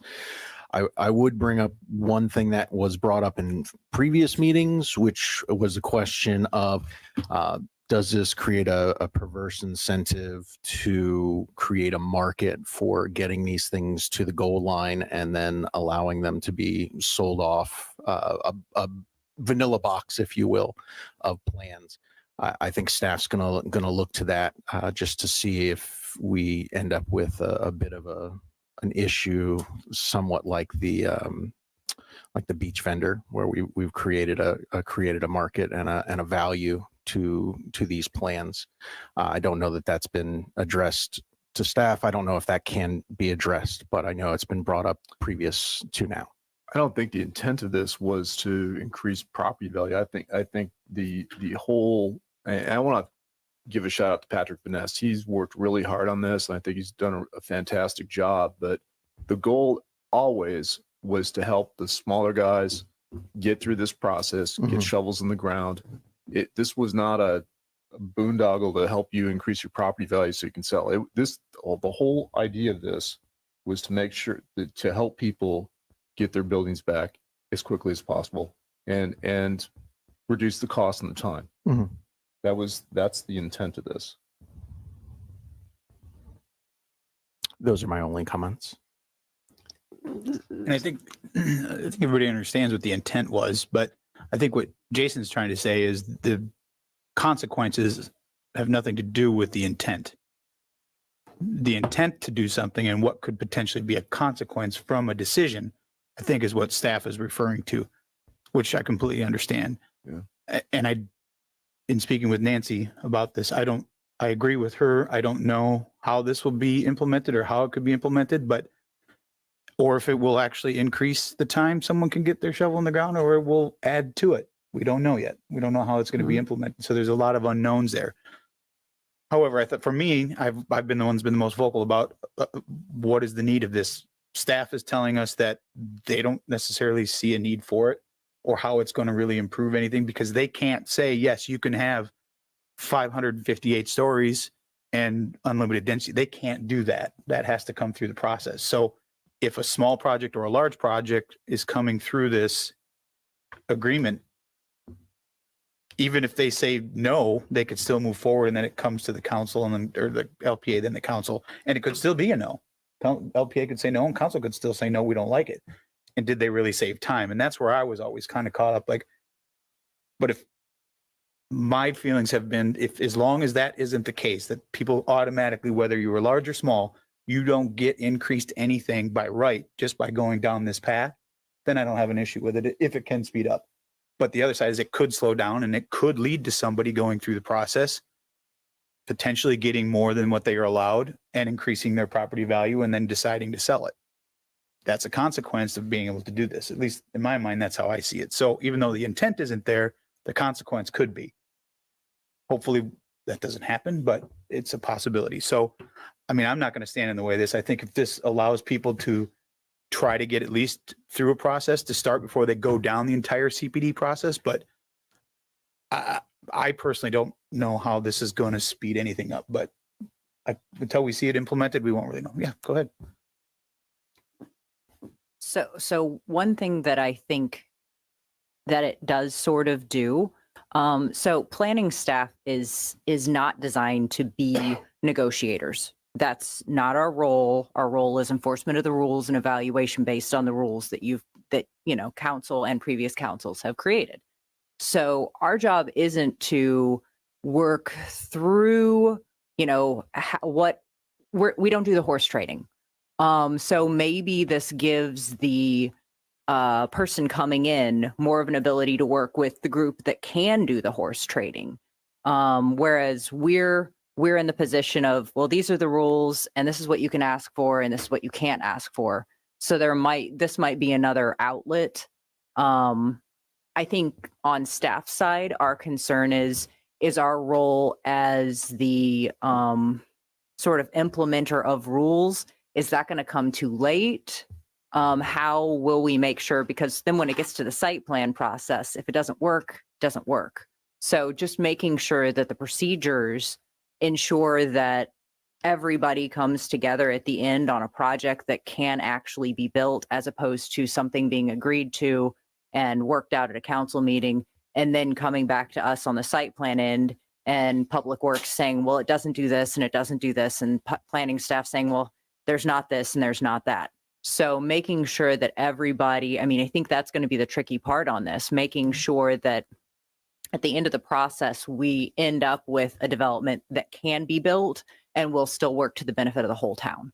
So I think that's going to be the end goal. Well, and I think what you're saying is you were more articulate than I was when I've been trying to say this over the last couple of months. I think to your point, anyone that's going to use this is essentially going to get, if it was to go through the normal process, would get, if it wasn't a CPD, would get a no. It would be a denial because why have a development agreement if you're not going to ask for more than what you can get? So you're not going to make that decision. You're not, to use your words, host trading. You're not going to do that. That's going to come to the LPA. And that's where the devil in the details will be. And that's where I have a little concern. Again, I'm not going to stand in the way of this. We'll see how it works. And talking with Nancy, it's once you get to the LPA, that's when the negotiations really start. That's when you have to have this, you can't do this, do that, do this. And then it goes to the council and then the design starts, then it starts. But I think to your point, once that has all gotten worked out, I think this is going to make for very long council meetings and LPA meetings, quite honestly, when we do see one of these. But it's because now you're going to be working all that out in a public forum versus working it out with staff through the CPD process and then bringing it forward. So I think you're going to see much longer meetings because of this, but I hope I'm wrong, but I think that's going to be it. I think that's correct. And I'm going to use a large project as an example, and I think I may have mentioned it to some of you, is that a large project is coming to your town, to your community, and it might require some annexation of some adjacent property that's in the county. So you have an annexation. Well, if you now have property, it's got to have a future land use designation. So you need a comp plan, an amendment to your comp plan to show what the future land use is for that. Oh, and now you need a rezoning. So now you have that process, and then there might be a variance, or there might be something else. All of those things go forward with a development agreement that shows how they're all interconnected. Where your process is, by having this, is you would have your development agreement having all those interconnections, not the annexation. We'll get rid of that one, but bringing it all together as one big project in a development agreement. And your code is inclusive of a rezoning, as long as you comply with statutory provisions. So it's how do you package it? Do you package it as one, or do you package it in pieces? And right now, I believe it's in pieces with specific criteria. And that's what's creating some of the delay. But if you put it all together, you still have to address all those things. So at the end of the day, it may not be more expeditious, but we're willing to try. I mean, you have the legal authority to go forward and try that. Well, I'm certainly for trying anything. If it speeds up, or if it allows people to save a little bit of money and the public is okay with it, you got to give it a try. So, well, and if I could, Nancy, this isn't quite as radical as some might portray it, in that this is already exists in our code, correct? It is in your code, and development agreements are used all over the state. Big cities, small cities, medium-sized cities. It's nothing that is atypical. It's just, it's in your code, but you didn't have that battery. You didn't have that opportunity to actually implement it. And now moving forward, you will have that. Right. Does it accomplish potentially some of the things that Councilor Safford referenced? Could it, for smaller entities, could it help not only expedite the process, but reduce the cost of the process? It can, but you know, as Sarah points out, and I agree with her, devil's in the details. So we don't know the scope of the whole project and what those cost savings may be, but yes, they could exist. And there's always, and you've built into this, and I think appropriately so, you've built into this, you've not diminished the role of the LPA or the council as a safeguard. That's still built in as a safeguard. I mean, so It is by statute, because again, bear in mind that your local planning agency, your LPA, is required by statute to make a finding that the proposal is consistent with your comprehensive plan. And that is one of the primary purposes of bringing these approvals to the LPA before it comes to you. So this, in essence, and I don't want to minimize it, but it's another tool in the toolbox. If somebody sees it appropriate for their situation, they could utilize it. And again, you still have the safeguards of the LPA and the council, and it's just another option, right? Correct. Yeah. Okay. And what you're voting on today is only procedural rules to allow that tool that was already existing to be used. And to your point, this is the big stickler thing I've had is having different agreements for different size properties. I was always worried about this covers that, right? This is Yes. this is an agreement that covers every size property, that- Yes. including Small, a large. residential homeowner if they wanted to. Yes, but typically, I have seen them for residential property owners. Yes, I have seen them in other communities. So I think that, yes, they would be included. And that for me was the big thing is so that it didn't give an undue advantage to one size development or the other No. that would put us in legal No. trouble, which is not what any of us want. But I But think you know, for the single family residents though, I mean, what would they need? They would typically need just variances, I would think. right, which Which would be kind of a site plan with deviations on the variances. So, well, depending on how big these houses are going to get. right, right. But it's hard to say, but And that, you know, that is the one that is most frequently used is the site plan with deviations, because sometimes when you request a variance for one thing, it's dependent on having an approval for a variance on another component. So you really can't vote on one without voting on the other. And this gives you that opportunity to review them at the same time, which you may not have if you're doing them separately. any other questions? No? Is there a motion? I'll move resolution 24-73, development agreement with deviations. I'll second. We got a motion by Counselor King, seconded by Vice Mayor Ederholt. Discussion.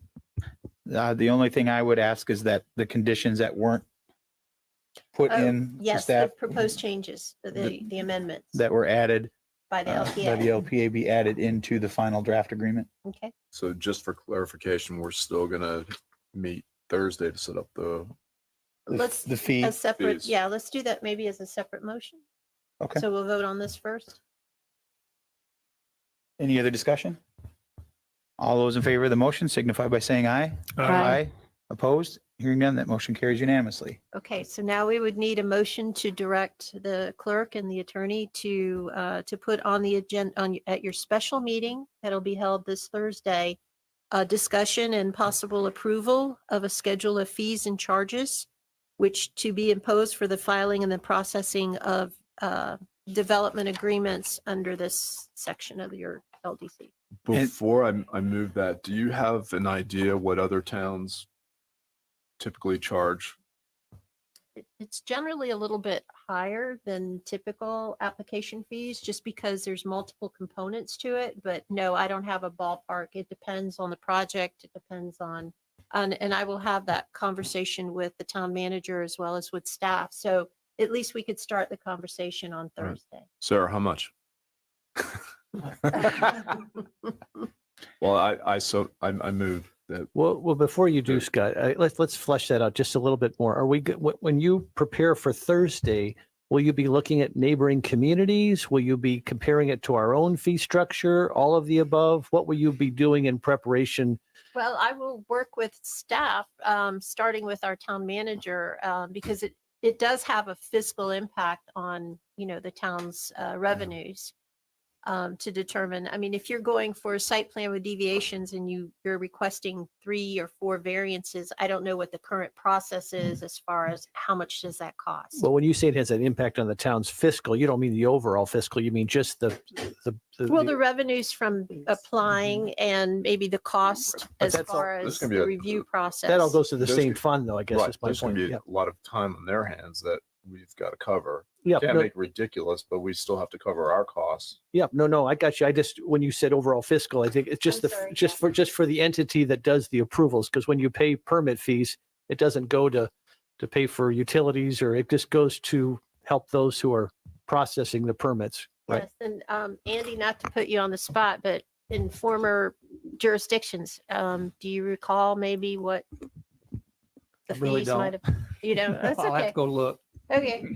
Well, perhaps in the motion to direct staff to bring examples or recommendations of fees. So we're not floundering up here for an hour kicking back ideas. If you could have some examples of surrounding communities or within the state of their fee structure based on these development agreements, and recommendations based on what you guys know the island as well as anyone else, and you know the size of the projects that potentially are coming, and what time it will take to review this. I think your input as to what these fees should be to cover the cost of the town, to Councilor Safford's point, would be very beneficial to that discussion. See, sir, I told you. And I think, I mean, I think this sounds obvious, but just to state the obvious, I assume those fees will be based on the size of the project to some extent. I mean, we certainly want to charge a smaller entity the same that Right, we're good going to be point. charging a very large entity. Is that fair? Oftentimes on these types of projects, you're going to have a flat rate at the beginning, and then you're going to increase it based on additional acreage. Okay. In most communities, it's X rate plus, this amount for each additional acre. We may look at a different way of viewing that in the town because we do have a lot of smaller lots with a lot going on each of them, but usually it is based on size. Or we could look at it based on square footage of the proposed development. I mean, that's how building permits are Yeah, I done, like but that sounds good. it's an idea. Yeah, it makes, I mean, yeah, I don't have a problem with the square footage. I think Square footage makes sense. So at a minimum, at least on Thursday, we'll start the conversation. And then if there's a final approval that's needed, maybe April the 15th meeting, you can approve. Okay. Go ahead, Scott. Yeah, so I move that on date certain, Thursday, April 4th, we discuss these for the developmental deviations. At a special meeting. Yes. I'll second. All right, we've got a motion by Councilor Safford, seconded by Councilor Woodson. Any further discussion? All those in favor signify by saying aye. Aye. Opposed? Hearing none, that motion carries unanimously. Final public comment. Yes, sir. Come on up, Joe.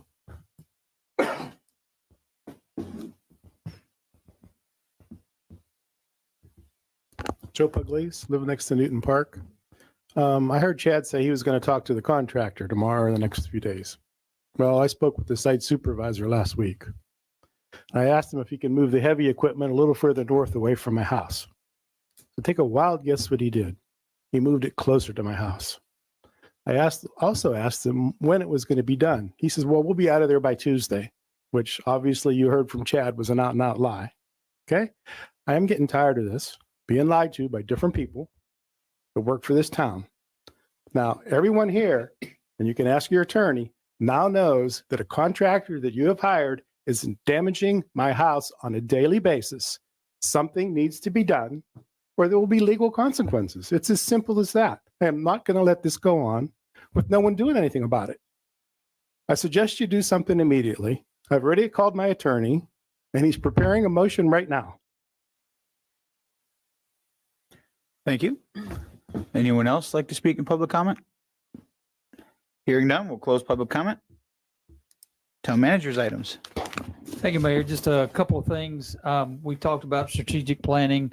I'm going to send an email out this week to you three about some dates coming up, the 26th of April, the 29th of April, or the 3rd of May to see what works for you guys. But I'll send you an email. So we'll follow up with that shortly. Also, we have an open house that we planned for Thursday, but in light of adding some things to, to a special meeting, and I think what we'll do is we'll postpone that and come up with another date that there's not too much around that date, so we can have something more Forgot about that. without too much in here. Understood. Forgot all about that. Yeah, so we'll readjust it. No, that's fine. We've been tossing it about anyhow since we had the meeting in the morning, and Okay.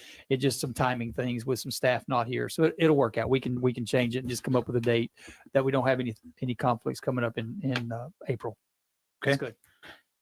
And to can you and the town, I mean, just talking on what the public comment we just had, perhaps you two need to be involved. If he'd like to give me the name of his attorney, I can He just call watched it. his So attorney. potentially, so can someone reach out and, I mean, all right. We're getting the attorney's name now, so Nancy can have that Yeah, I'll conversation. call him. And if we can verify if they did truly move stuff closer versus further away, have a talk with, is it Earth Tech or whoever's doing that? Okay. Anything else? No, sir. Okay. Town attorney's items. Nothing. All right. Council member items and report. Scott, we'll start with you. I had the question asked to me. I mean, Kathy Turner did a great job with the garden club beautifying the Times Square area. Several years ago, the town used to do an Arbor Day thing where they sold palm trees at half price. Now, want to see if that's an option that we can look at this year. I mean, everybody's trying to. When's our birthday? Arbor Day is end of April, right? Is it? I don't know. That's definitely something we could do, sir, but I think we kind of already missed that date as far as getting in line for that. Okay. We've looked into several grants through the Arbor Day Foundation. Right. I know most of those you have to get prior to that start of that year to get in motion. Can we look at doing it then next year? We'll definitely work into it. Yes, sir. We may not be able to do it on Arbor Day this year, but we may be able to do it at a later date this year. Yeah, it'd be great. We'll look into all those things for you, sir. Okay, awesome. Thank you. That's all I have. Sir. Okay. Council Whitson? I just have a question on where we are with the food truck ordinance and changing the ordinance to really mean more what we wanted it to mean. Yes. So that one, I did do some research on it. I have met with staff. It's the proverbial onion. The more you peeled it back, the more I found. But we are going to try to have something before the LPA this coming month, and then it'll come to you thereafter. Anything else? That's all I have. Vice Mayor Adderholt? I have nothing additional. Okay. Council King? I'll just, a personal note, to this day, 3 years ago, my wife and I officially became Floridites and moved here, and it's been quite a busy 3 years. Cost you a new hip and everything. I mean, it's just. And that's all I have. You got, all right. The only thing I had is kind of piggyback on what Councilor Saffer was talking about. We've got that funding that we received from Lee County for Estero Boulevard. We don't need to discuss it today. I just want to see if we can get someone else to go along with me to add it as an M&P item to discuss potentially starting that project of beautifying Estero Boulevard, if you will, at the use and the help of the Garden Club, who seem willing and able to want to get going. So if there's another person that's okay with Consent. adding that to a future M&P meeting, maybe not this one coming up, but next month's. I think now is the time to kind of start, now that we're starting to, we'll maybe start seeing less spring breakers and we got some time, we can kick it around and make it look good. The other thing that I wanted to add, we can add it later, but it just made me think about, it kind of ties in with this. I remember visiting Dunedin one year and I thought it was really cool idea that we could maybe implement for our 501c3s on the island to let them decorate a pole, a light pole. So once these light poles are done on Estero Boulevard, they will be town owned. So we can do with them what we want. We don't need any permission from anyone to do that. And what they did is every group, didn't have to be a 501c, decorated a pole around Christmas time. And it was really fun. They put lights on it and everything was so unique. And one was a Snoopy and one was, I mean, it was a really cool thing. I thought would be a neat thing to do, or at least discuss possibly doing I think with all the 501c3s we got, they would love to jump on board and decorate that and just make it kind of a fun, funky, go along with the street signs that were made and stuff like that. What about beach access? Huh? Maybe they could do a beach access. Or beach accesses, yeah. I mean, there's all kinds of things that we could do, but I'll bring it up again later. But in case I forget, add it on the, if it's okay, if I got another consent to. Yeah, will add the, that discussion. definitely consent, but will the poles have an outlet, an electric outlet on? Good question. I don't know. Just curious. Solar. You could do solar. Solar lights don't have to be. Well, that's the nice thing about when they die through the night, then they're not really bright. And of course they would be turtle compliant. So just. Do they make turtle compliant solar lights? Actually, Christmas is outside of that It's window. outside, So, you're right. Okay. yeah. Oh, there you go. so we would be safe. All right. They do have green ones. That's it. All right. That's all I got for the, is there a motion to If adjourn? you indulge me for a minute, Mayor. Certainly. As we sit here on this April Fool's Day, Oh, the boy. old disc jockey in me is reminded of a Chris Rea song that's called Fool If You Think It's Over. And it is. Move to adjourn. Second. Wow. Motion by Counselor King, seconded by Counselor Safford. All those in favor signify by saying aye. Aye. Opposed? Hearing none, we are adjourned.